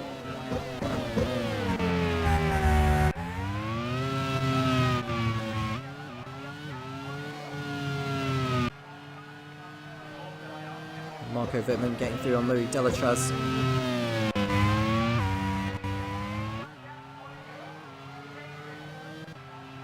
And we look at the teams, well, looking at the championship standings as it is. AGS, Midland and 40 will be going down to League 2 next season. Onyx and BAR are doing more than enough at the moment.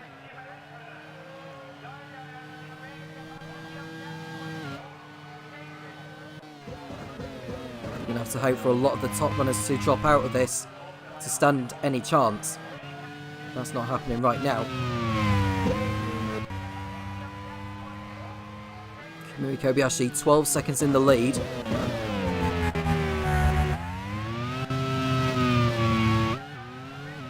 Daniel Gandaya in second position.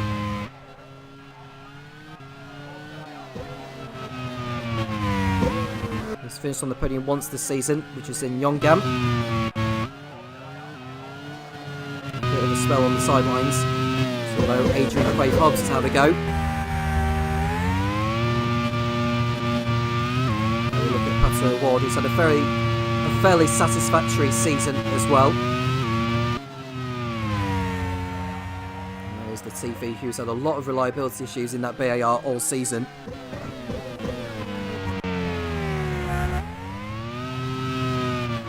He's picked up 10 points in this campaign. He's had 2 race bans.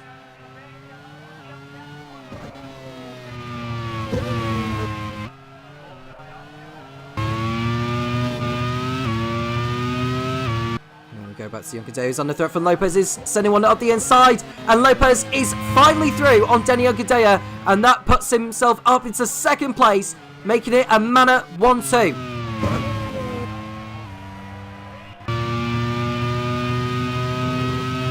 It's a first victory of the season coming in the way of Sam Hull's team at last. And not only that, a 1-2 finish and second place in the team's championship. Latifi also, trying to make a move on what looks like Louis Delachaz, and now he's fallen back into the clutches of Nissani and Yellowly.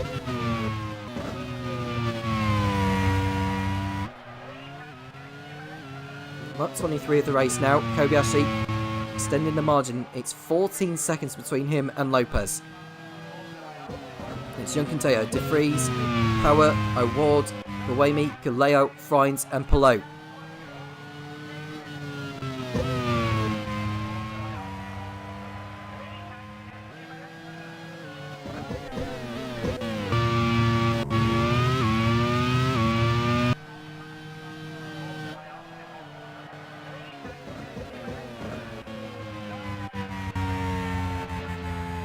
We look at Delachaz and Latifi.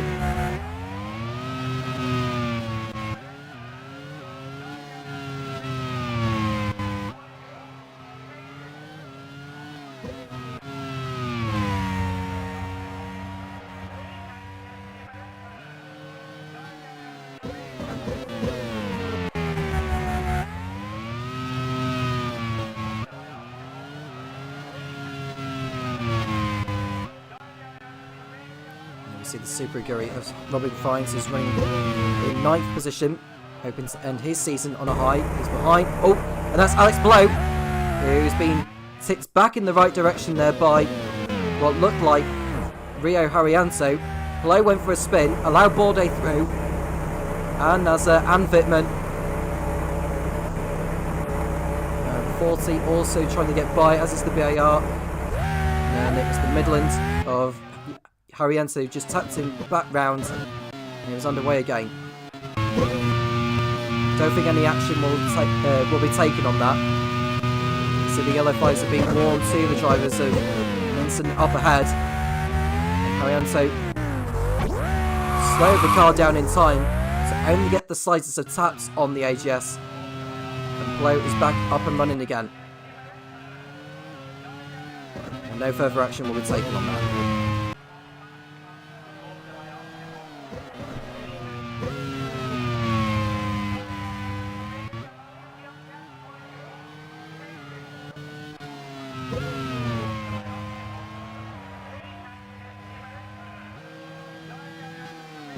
There is the arrows of Danny Okindaya in 3rd place, with De Vries in 4th.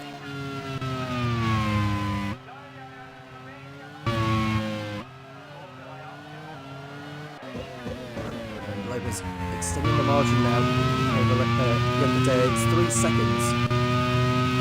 Sonny Froko in 20th place in the Onyx, 19th rather.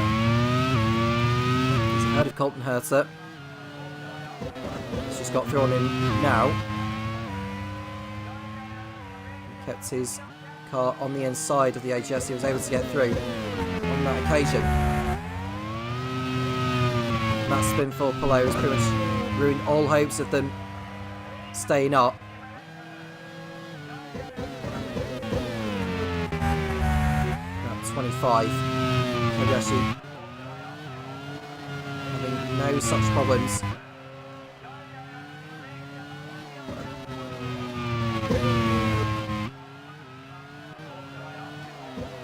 Will it be him standing on the top step today?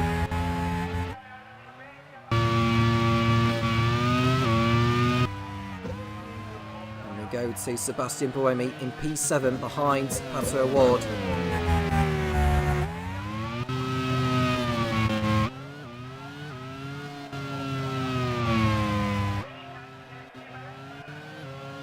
Less than 14 seconds behind. Here's Lopez.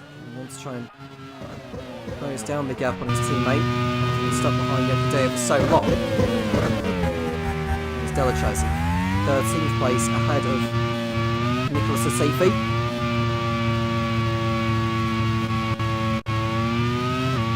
Forty's hopes of staying up are long gone, but they want to end their season on a high. They picked up their first point in 14 races last time out in San Carlos. With Delachas coming out in 10th place. And you see Nico just trying to slow the car down a little bit.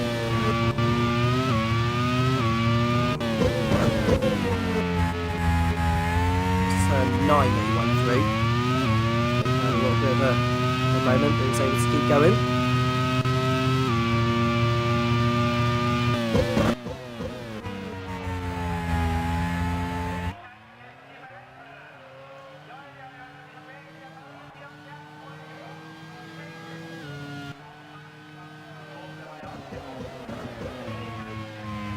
There's Lopez in P2, Invadea third. It's DeFries and Power.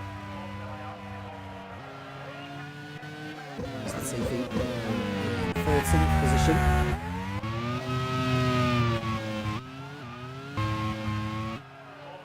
Lopez second for Manor.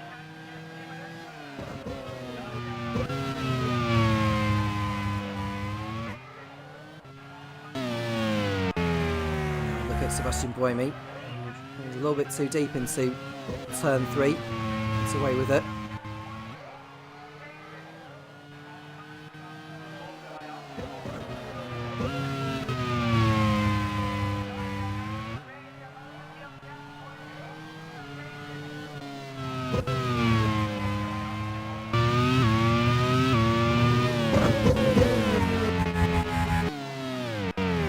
Nick DeFries going off in the Minardi. He's done exactly the same thing as he did last season in the BAR.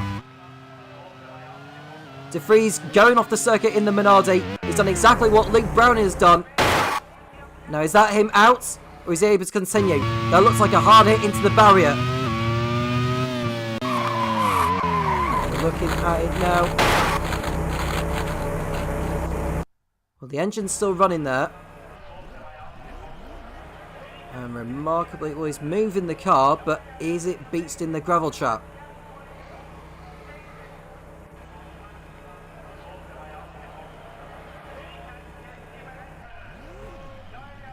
He's trying to get back on now. He's losing so much time and so many places. He gets back on the circuit in P12.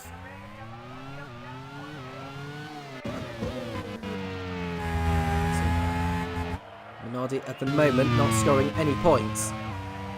So that promotes Will Power, Pato Award and Sebastian Buemi up places, John Galeo as well. I think Galeo's yet to make his first stop of the race. Look at Ryan Asoni, who's just ahead of Nick Yellowly.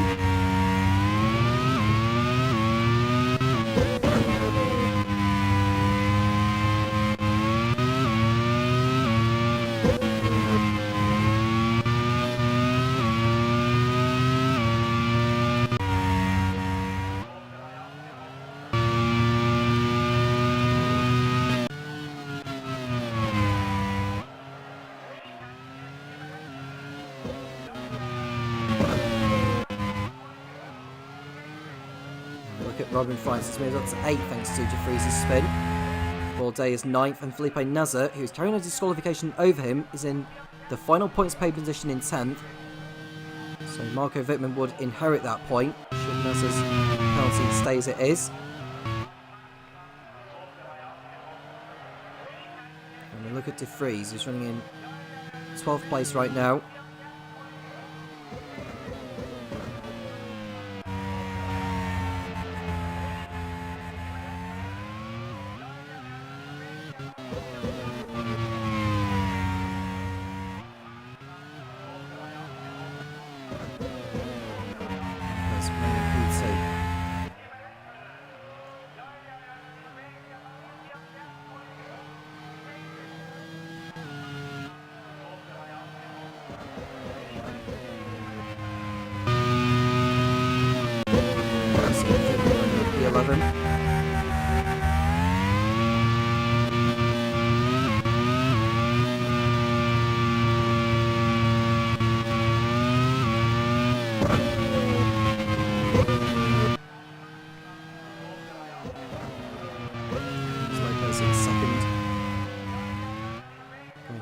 Left-hander. And there's an entry problem for Nick Yellerly in the HRT. They want to keep his car out of the way. He might even get it back to the pits if he's lucky enough. But no, the engine has gone completely. The car is on fire. And the Brit needs to pull that HRT off the track very, very quickly. Now, does he take it off sensibly? Does he do it sensibly? He does. He stays out of the way of the race leader as well. And so Yelly retires from the race and pulls off in the same location as where Cashnevers had pulled off earlier. So Yelly can look back on this season. You could well be back for the non-championship race in Macau as well. There's Jean-Quinter. 3rd place. The positions as they are. ATS, Midland and Fulton. We're going down, and there's an incident involving the HRT. Was that the manor that ran into him? It's the race leader that ran into the HRT.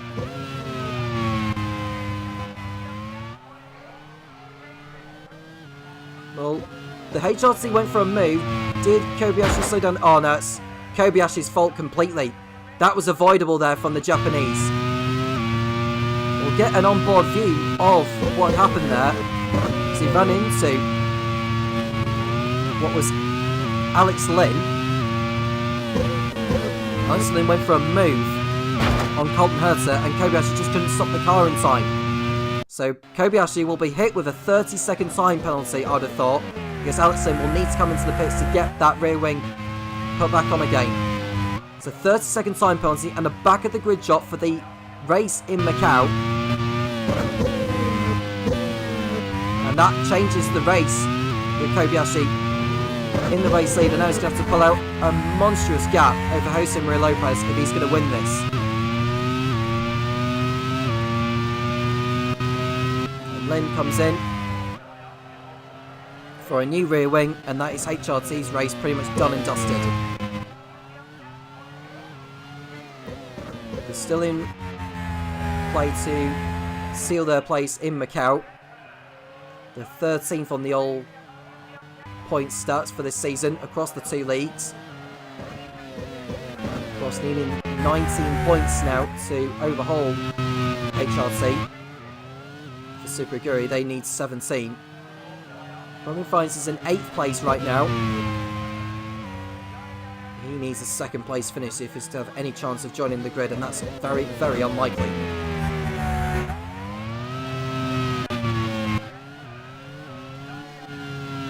Galeo running in 7th place, doing more than enough for BAR to maintain their place in League 1 next season. Sebastian Bourdais likewise in the Onyx.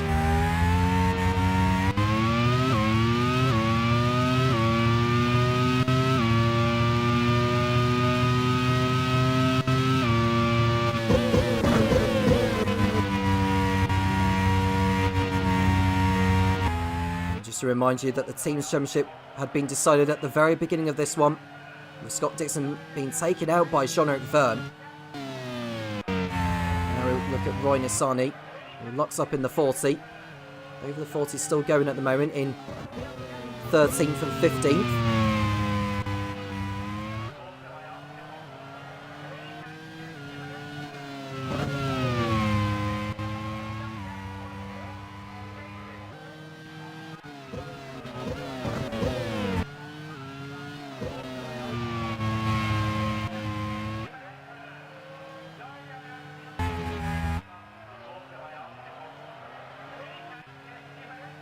Felipe Nasser locking up at the last turn in front of Marco Wittmann.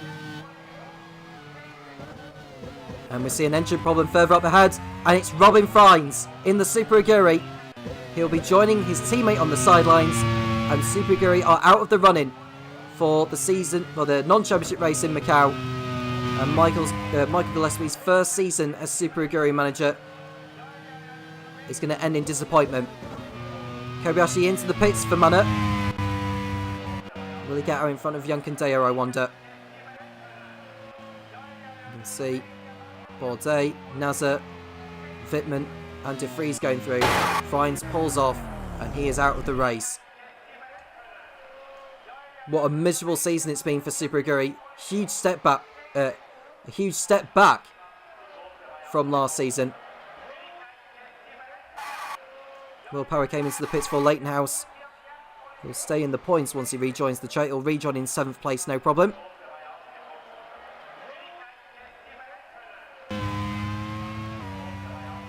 So Fries joins Yellowly, Castro Neves, Browning, Verne, Grosjean and Dixon on the sidelines. 19 still running. Alex Lynn running in 19th and last place, having to come in for a new rear wing.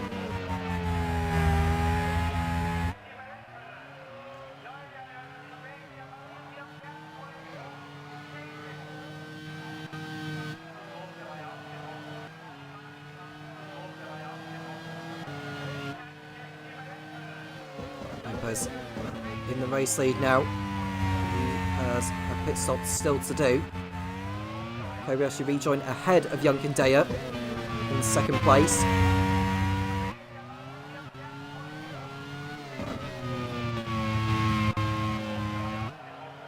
No Ward coming into the pits for Arrows.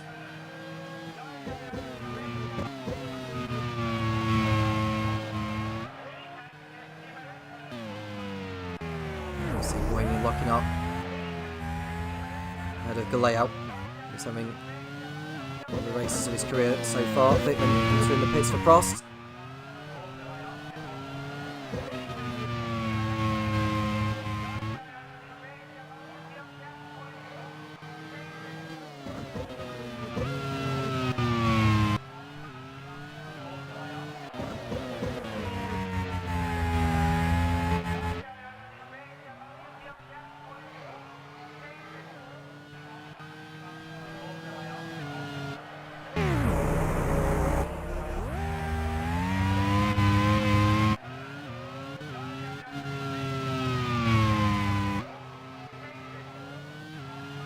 See the Leightonhouse of Wendy locking up on the layout, keeping hold of his 4th place. Now Leightonhouse haven't finished on the podium since the Istanbul Grand Prix, where Will Power finished 2nd. Nasser entering the pits for Midland. De Vries doing the same for Minardi.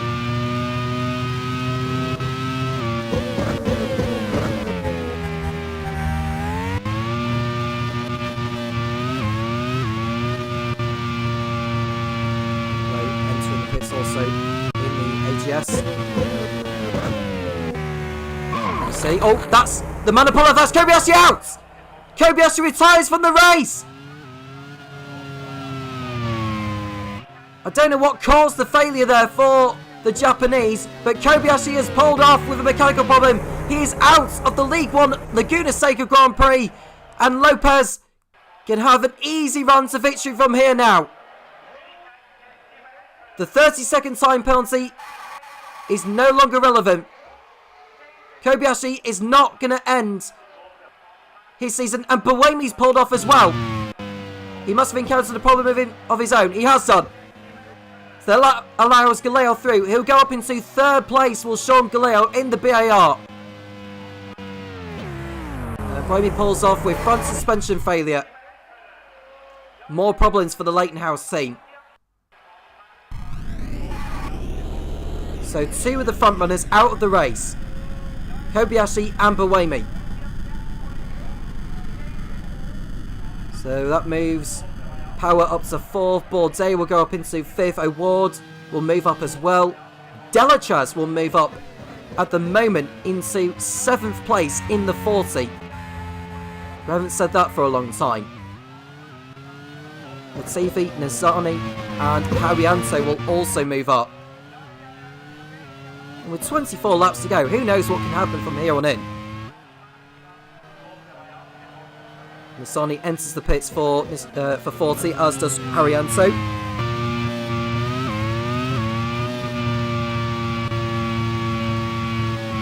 Naza at the moment will be excluded from the race result for taking out Romain Grosjean.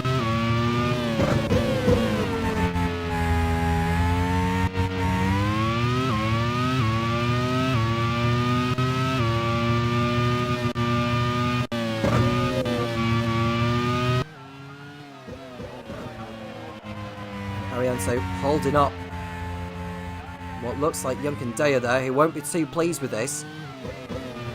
Galeo picks him from 3rd place in the BAR. What a race he has had today. He'll probably come out in front of Delachaz in 6th.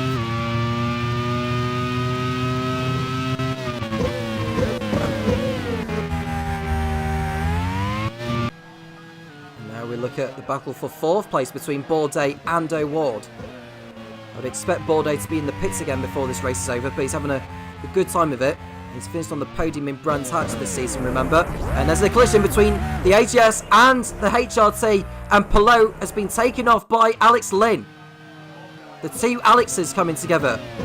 So Lynn, yeah, he's just punted below off the circuit there. And that's not going to please team manager Luis Bassendale of the AGS squad. Now, does Palou rejoin the race, or is that him done for the day? Well, I can say that Lopez is into the pits for his final stop. And Palou, does he get back onto the circuit? He's having to wait for the chopper to come through. He's back on now in 17th place. And AGS's slim hopes of staying up are pretty much dashed. And the punishment for Lynn is a 10-second time penalty and the back of the grid job for the non-championship race in Macau should HRT get there. And not too long after the incident, Lynn looks like he was carrying a problem, but that was just him going too deep into turn 3. Junkin Daya came into the pits for your information. Bourdais in now as well.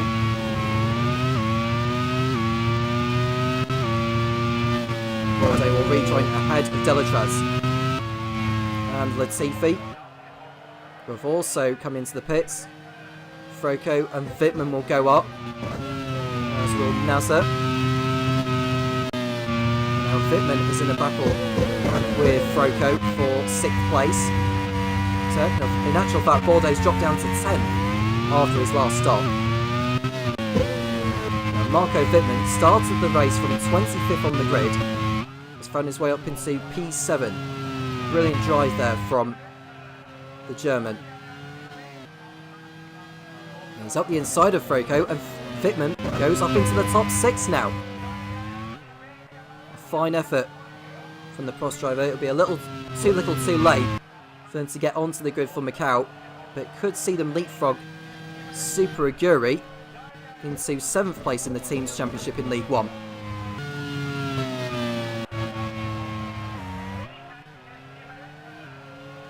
You see Delachaz fighting it out with Haryanto.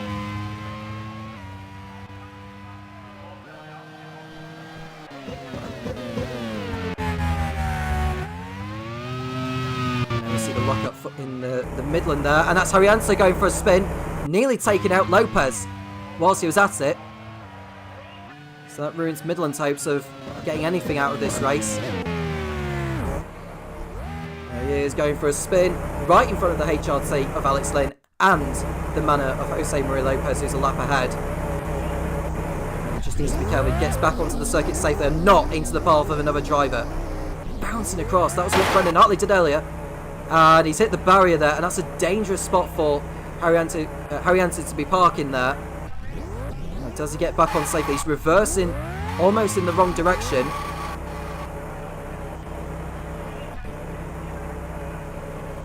Ward getting through. Sean Galea will go through as well. He's pretty much stuck there, is Haryanto. It wouldn't be at all surprised if the marshals pulled him away, because he's in a very dangerous spot there, is the Indonesian.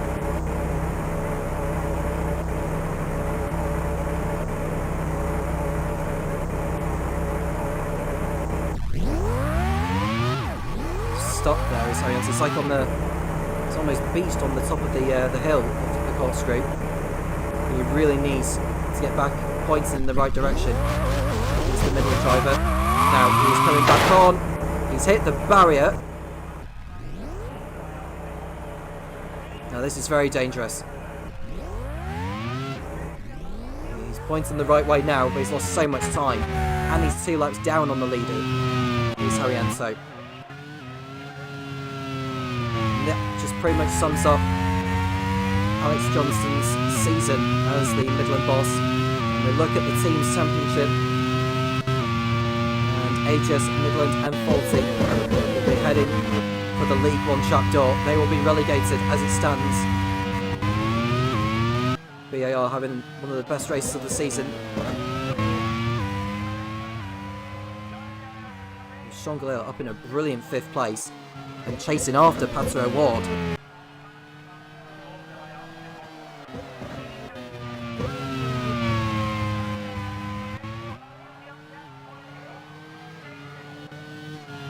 Lopez in the lead. 14 seconds clear over 2nd place. Danny Yunkandea. Willpower 3rd in the Leighton House. Then it's Pato O'Ward making it 2 arrows in the top 4. 30 points coming in the way of Topher Smith's team. If the positions were to remain as they are, it would not be enough for Arrows to leapfrog Leighton House, because Willpower is running in 3rd place. If the Leighton House was to drop out, Arrows, well, I say he would still miss out. O'Ward would move in front of Willpower, and that would be enough for Arrows to leapfrog Leighton House into 4th place in the team's championship.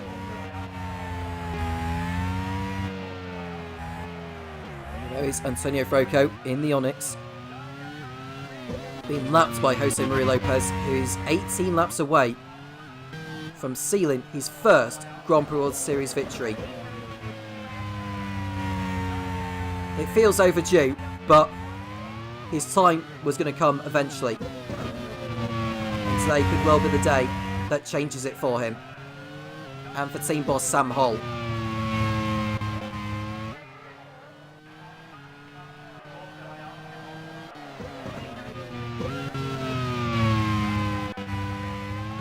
Felipe Nasser, as it stands, will lose his 7th place, which will allow Nick de Vries, Sebastian Bourdais and Roy Nassani to move up into the points, as will Nicholas Latifi. It's been a memorable day for Will Knight's team, who will survive along with Onyx.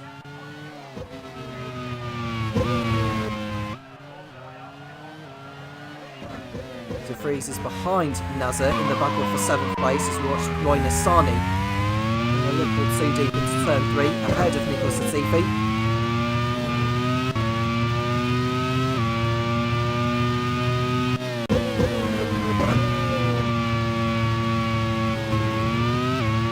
Scott Dixon already crowned Drivers' Champion, Minardi crowned Teams Champions. It's impossible for Manor to leapfrog Simtech into 2nd place in the Teams Championship. So Manor will at the moment be finishing 3rd ahead of Leighton House and Arrows.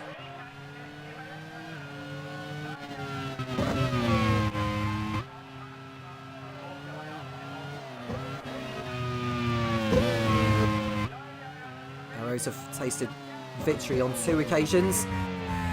Dijon Burgoyne and Hockenheim with Pato O'Ward. Yunkandea running in 2nd place in this one. He had a brilliant time of it on this track last season when he was a Minardi driver. Needham good haul of points to seal Minardi's place in League 1 next season, and he managed to do that.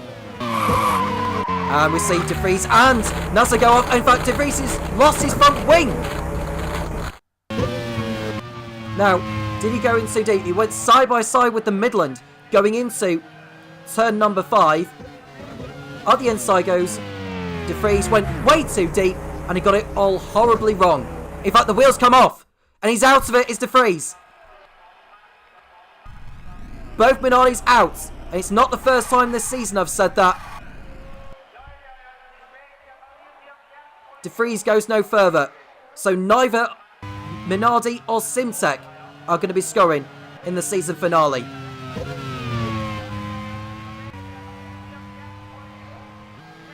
That promotes Bordet up to 8th, Nissani to 9th, Latifi and Delachaz 40 all of a sudden could end up with both of their cars in the points today. They did that in the season opener in Sepang. It's been a disastrous season for them. They know they're going to be in League 2 next season. But we didn't expect them to see both cars potentially finishing in the points, with Nissani potentially going to be in 8th and Delachaz in 10th.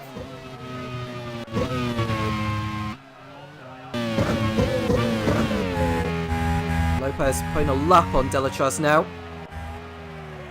Delachaz is not making it easy though for Lopez to get through. Lopez will have a bit of a stern word with him afterwards, I'd have thought. We're riding forward with Will Power in 3rd place, chasing his first podium since Istanbul. Galeo running in a brilliant 5th place for BAR. Latifi with Naz's penalty. That would be a disqualification. Latifi will go up into 9th place. It'll be, well, it's definitely more than enough for BAR to keep their place on the grid, the League 1 grid for next season. 15 laps to go into the last quarter of this race. And there's an off. There's a yellow flag out. And Yukadeus off the track! He's had a spin, has the RS driver. He's lost 2nd place to Will Power. What a shame! For Yunkadeo, who's had the race of his season, and he's thrown it all away. His teammate O'Ward goes through. Galeo will go through. Yunkadeo gets back on the track and rejoins in 5th. Has he broken his front wing? I'm just looking on the left-hand side there. It looks like his front wing's broken as well. So he will need to come back into the pits for a new nose section. And he'll probably fall out of the points. Not good there for Yunkadeo. Not what he needed at this moment in time. The team manager's thinking about who they're going to be signing for next season. Yunkadeo has done himself no favours with a mistake like that. Power locking up at the Andretti hairpin. And he's up into 2nd place now. O'Ward 3rd. And Galeo in 4th place. You couldn't have written it, could you? And there's still time left in the race for things to change. This is the Grand Prix World Series. Not as you know it. And you can't take your eyes off it. O'Ward into a podium place then. So far this season, O'Ward in 4th place in the championship, has been on the podium only 3 times, 2 of which being race wins. But he's put on a fair run of consistency. So it'll be podium number 4. It will not be enough for him to get through on De Vries. He needed a maximum to get ahead of De Vries. That's O'Ward, but he'll be fairly happy with this season. With Lopez in the race lead, should get the 25 championship points. He'll go on to 97 points, and he'll overtake Jose Maria Lopez, Sebastian Boemi for 7th place. Will Power at the moment in 6th place would leapfrog Kamui Kobayashi into 5th place in the Drivers' Championship. As the laps tick down, I may as well go through the Season 4 calendar. It's shaping up to be one of the best seasons in the Grand Prix World Series history. We begin in Jacarapagua, Brazil, before we go to Buenos Aires, Argentina. And it's off to the Indianapolis Motor Speedway in the USA. Toronto in Canada follows, followed by Montjuic Park in Spain, for round 5. Round 6 will be in Dijon-Bourgogne in France. Mugello in Italy will be the host for round 7. Nürburgring in Germany is next, followed by the mid-season test. As we watch Lopez putting a lap on Nicholas Latifi into the Andretti hairpin. Into the second half of the season, it's Istanbul Park in Turkey, Pärnu in Estonia for round 10, it's Anderstorp in Sweden, Zhuhai in China, on top list Japan, Yongan South Korea, Sepang and Malaysia for the penultimate round, and the season finale will be at a new destination at Service Paradise, Australia. It will also be the Macau non-championship round to come up after that as well. Back to the action. Lopez leads by over 20 seconds on willpower. Now Sean Galale, who's running in 4th place, has finished 4th before the season opener in Sepang. So at least he can say that he'll end the season as he had started it. Although perhaps his season hadn't gone the way he had hoped, given that BAR won both the Drivers' and Teams' Championships in Season 1. And there's an off there for Rio Haryanto. It's not the first time he's had a moment like that today. It's not a spin this time, it's just a lock up. Should get back on the track, no problem. He's not been hit by anyone. We just want this race to be over.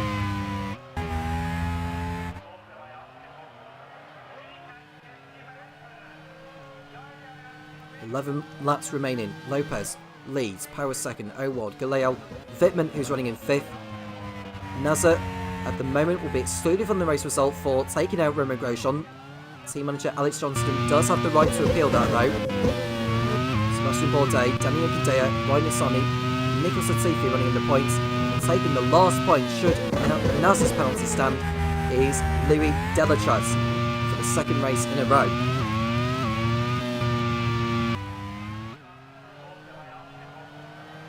AGS not going to be scoring any points as it stands. In fact, out of the bottom 5 teams coming into today, AGS are going to be the only team not scoring any points, although Midland won't be scoring with Nasser with his disqualification, but should that get overturned, 4 out of the bottom 5 teams would score points. You see Alex Below locking up into the corkscrew, getting away with it. And there is the update on the table involving the bottom 3 teams.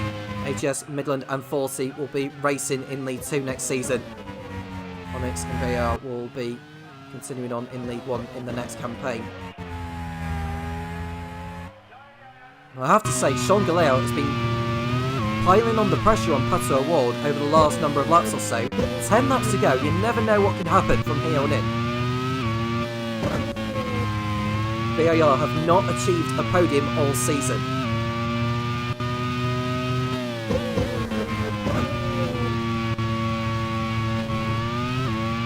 To go all the way back to Buenos Aires Season 2. I think it was Nick de Vries that finished on the podium that day, or Sebastian Buemi. It was one of the two.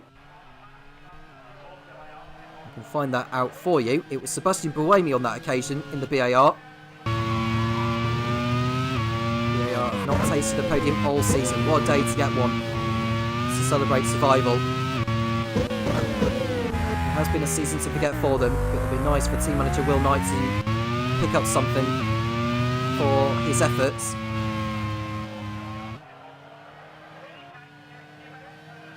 Nine laps remaining. Lopez leads, Power second, it's O'Ward, Galale, Wittmann, Nasser, who's running in 6th on track, Bourdais, Youngandea, who's in 8th place, ahead of Nissany and Latifi. Youngandea will be making his way through the field on the fresher tyres as well, so I doubt it'll be too long before he gets through on Bourdais. Lopez isn't too far away from lapping him.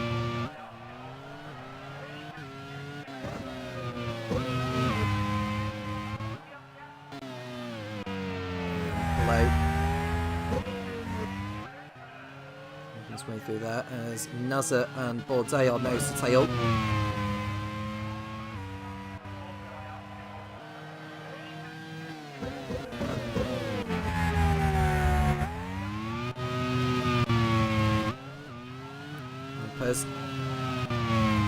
On his way to his first Grand Prix World Series win. And I'd say one driver is not going to make it into the checker flags. It's Sebastian Bourdais in the Onyx.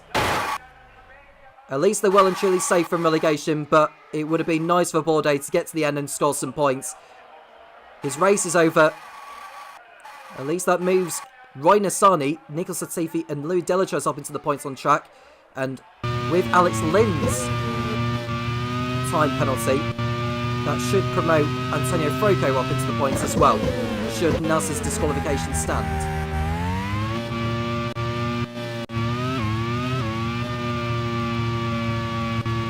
But Lopez continues to lead. That's 3 races at Laguna Seca and 3 non-finishes for Sebastian Bourdais.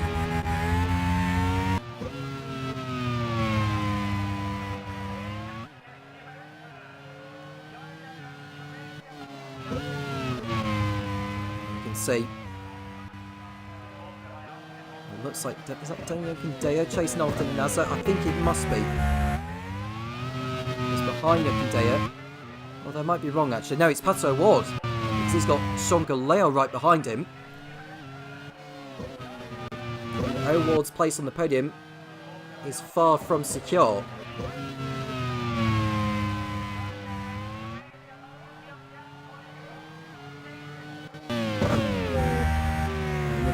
Is now behind Nasser, and I don't think it's going to be too long before we see a change for position involving these two.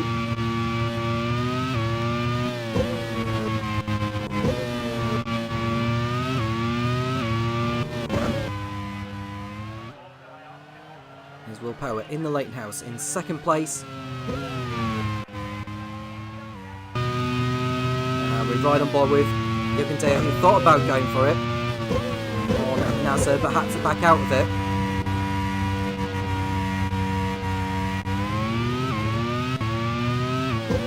Not too long before the race leader, Jose Maria Lopez, comes up to lap them.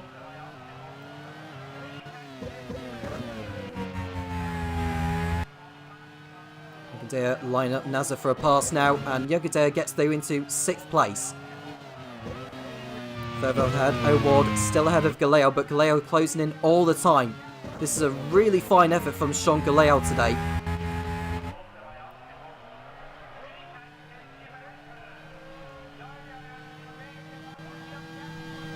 Sean Galeo started 14th on the grid to get himself up into 4th place. He has to be one of the drivers of the day. And Marco Wittmann as well, to go up from 25th to 5th in the Prost. As we see Felipe Nasser lock up, go into the gravel, and he's probably going to lose. Well, he's going to fall behind Lopez, gets back on the circuit, a lap down, but he keeps hold of his 7th place ahead of Nissani, Latifi and Delatraz.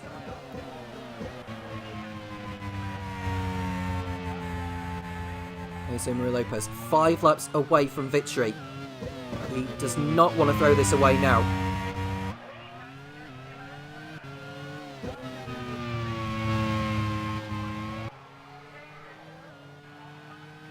Man are about to celebrate their first and only victory of the season. It'll be a first for Jose Maria Lopez.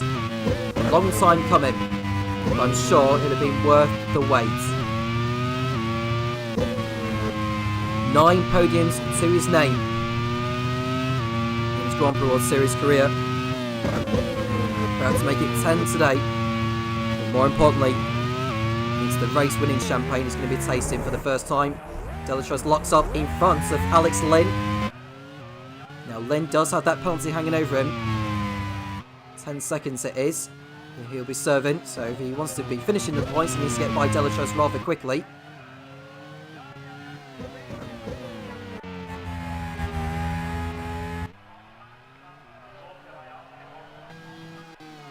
And O'Ward is now stuck behind the Midland of Rio Haryanto, who's 2 laps down on him. As we watch Felipe Nasser, who's running in 7th place ahead of Roy Nassani.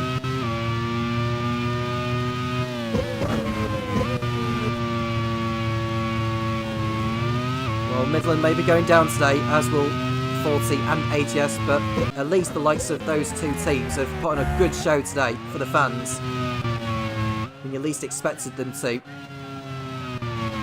But it's too little too late in the grand scheme of things.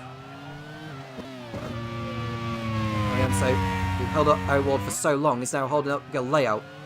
I don't think that's going to please the stewards too much. He goes on like that. Jose Maria Lopez is 3 laps away from victory here at Laguna Seca.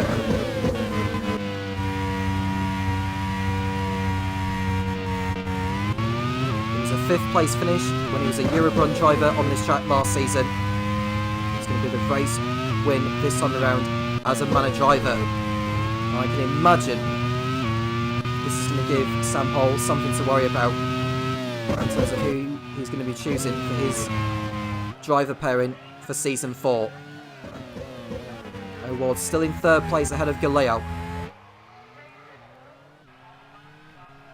And Wittmann is only 4 seconds clear of Danny Yonkandea. With just over 3 laps to go for them.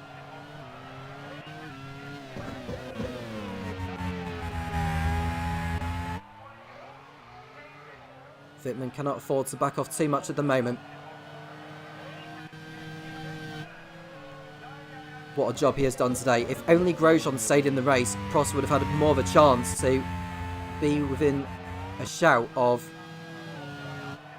being on the grid in the non-championship race. But they've had a good recovery this season of Prost after a slow start with only 12 points on the board in the first 6 races. Since then, they're going to be coming away with 80 points in the last 10. Cementing their place in League 1 next season, leapfrogging Super Aguri into 7th place in the team's championship. Whilst Colton Herta and AGS will be thinking about what to do for season 4 as a League 2 team.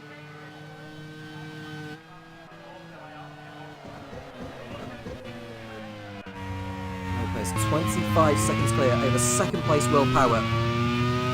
So it's penultimate lap.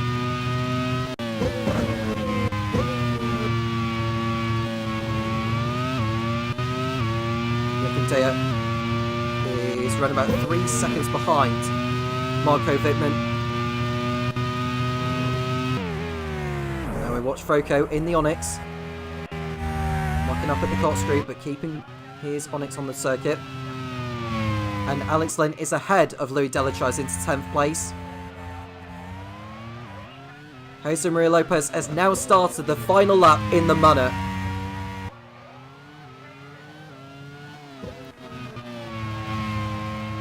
He had some fortune go his way, with Kobayashi picking up that penalty for running into Alex Lynn. That took off Lynn's rear wing. And also pulling off with Mechanical Gremlins. Lopez took the lead and ran. His time was going to come at some point. It was a matter of when. Today, at the last round of the season of the Grand Prix World Series, it's come on this legendary, fans' favourite Laguna Seca circuit. And it's going to be a first victory of the season for Sam Hole as well. Jose Maria Lopez exits the last corner, crosses over the line to win the League 1 Laguna Seca Grand Prix at the season finale. Minardi are crowned teams champions. Just waiting for all the cars to come through as well. I think Ryan Nassani's picked up an issue on the last lap. He's out on the last lap, it's Nassani. In fact, he's had a spin. And that throws away what was 8th place, or in fact 7th for Ryan Nassani. That's disastrous there for Dave Goddard's team. That pretty much sums up their season. In case the drama hadn't already ended, we had some there. Will Power, after what's been a troublesome season for Leighton House, they get a podium finish courtesy of him. And it should be Pato O'Ward holding off Sean Galel for that final podium spot. Nissani tries to get back on the circuit. He'll rejoin in 14th place. O'Ward 3rd, Galel 4th, and it should be Marco Wittmann holding off Danny Yonkandea for 5th place. For AGS, Midland and 40, their time in League One comes to an end. They are going down to League Two. But it's victory for Jose Maria Lopez and for Mana, their first win of the season, leaving the best until last. Will Power second for Leighton House, head of Pato Award. Sean Galeo in a brilliant fourth place for BAR. They remain in League One next season. Marco Wittmann in fifth after starting at the back of the grid. Daniel Gudea in sixth. Nicholas Latifi seventh, head of Louis Delachaz, his best result so far, ahead of Alex Lynn and Antonio Franco, taking the final point in the Onyx. They will also stay in League One next season. Colton Hertzer in 11th, ahead of Alex Palou. Then it's Ryan Yassani in 13th, Ravio Harianto, the last of the finishes, in 14th. Sebastian Bourdais retiring, as did Nick De Vries. Kamui Kobayashi we lost with gearbox issues. Sebastian Buemi, Robin Frines, Nick Yellowly, who is another one of those who we lost with engine trouble. Hilo Castroneves, Luke Browning, Roman Grosjean, who crashed out. Scott Dixon likewise. Felipe Nasser and Sean Verne excluded from the race results and are both out of the non-championship race in Macau. Kamui Kobayashi got the points for pole position and for fastest lap. The team's championship had been decided right at the very beginning when Scott Dixon got taken out by Jean-Eric Verne in the Minardi. That seals the team's championship for Minardi, their first in the Grand Prix World Series. Scott Dixon crowned Drivers' Champion as well. In contrast, for Lewis Bastondale, Alex Johnston and Dave Goddard, their teams will be racing in League 2 next season. AGS, Midland and 40, they are all relegated. Onyx and BAR remain in League 1 next season. It's time to run down on the final championship standings in League 1. And I'll see you for the non-championship race in Macau. What a season. Congratulations to Scott Dixon. Congratulations to the Syntec team boss, Scott Woodwis, celebrating another championship. For Giacomo Pagliaro, it's his first championship glory as the Minardi team boss. And commiserations to Lewis Bastondale, Alex Johnson and Dave Goddard. It's been a very hard season, but they will be racing in League 2 next season. Well, there you have it, ladies and gentlemen. Season 3 of the Grand Prix World Series is fully in the books. And huge congratulations, Jose Maria Lopez, for finally taking his maiden Grand Prix World Series victory today. That is Mana's first of the season, so congratulations to Sam Hall there as well. And as far as the championships are concerned, Scott Dixon, as we already knew, has come away with his second Grand Prix World Series crown in successive seasons. A big congratulations to Scott Woodwis and the team there. He ends the season on 194 points, DeCosta on 149, De Vries on 136, Pato Ward on 125, and Will Power on 101 in the Leighton House.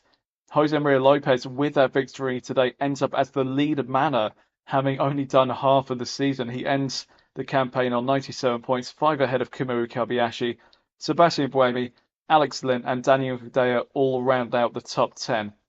And in the team standings, a huge congratulations to Minardi for taking the Grand Prix World Series League 1 Teams Championship. It was decided very early on in the race with Scott Dixon being taken out even before reaching the first corner. But as it stands, Minardi is the champion of the Grand Prix World Series. Huge congratulations to Giacomo Pagliaro, and we will see them back next season trying to defend their crown. So Minardi ends on 293, Syntec on 258, Mana third on 249, having bypassed Leighton House on 216. Arrows end the season in fifth ahead of HRT, Prost seventh on 92. Super Aguri, the outgoing team's champion, is 8th on 84 points.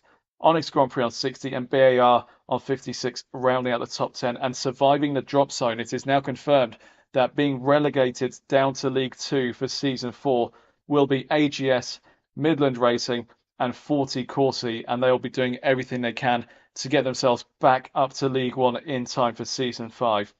Well, what a season of action it has been. So much drama, so much action, so much controversy as well. And Season 4 is set to be even bigger and better. The driver criteria is being opened up to allow drivers who have not tested Formula 1 machinery before. So we're expecting to see a very different grid for next season, and it could bring us closer and more thrilling action. We can't wait to have you on board for that. A huge thank you to Tom Cairns for all of his efforts in the commentary box this season, and we will be back for Season 4 of the Grand Prix World Series in due course. Until then, thank you very much for tuning in. I've been Topher Smith, and take care.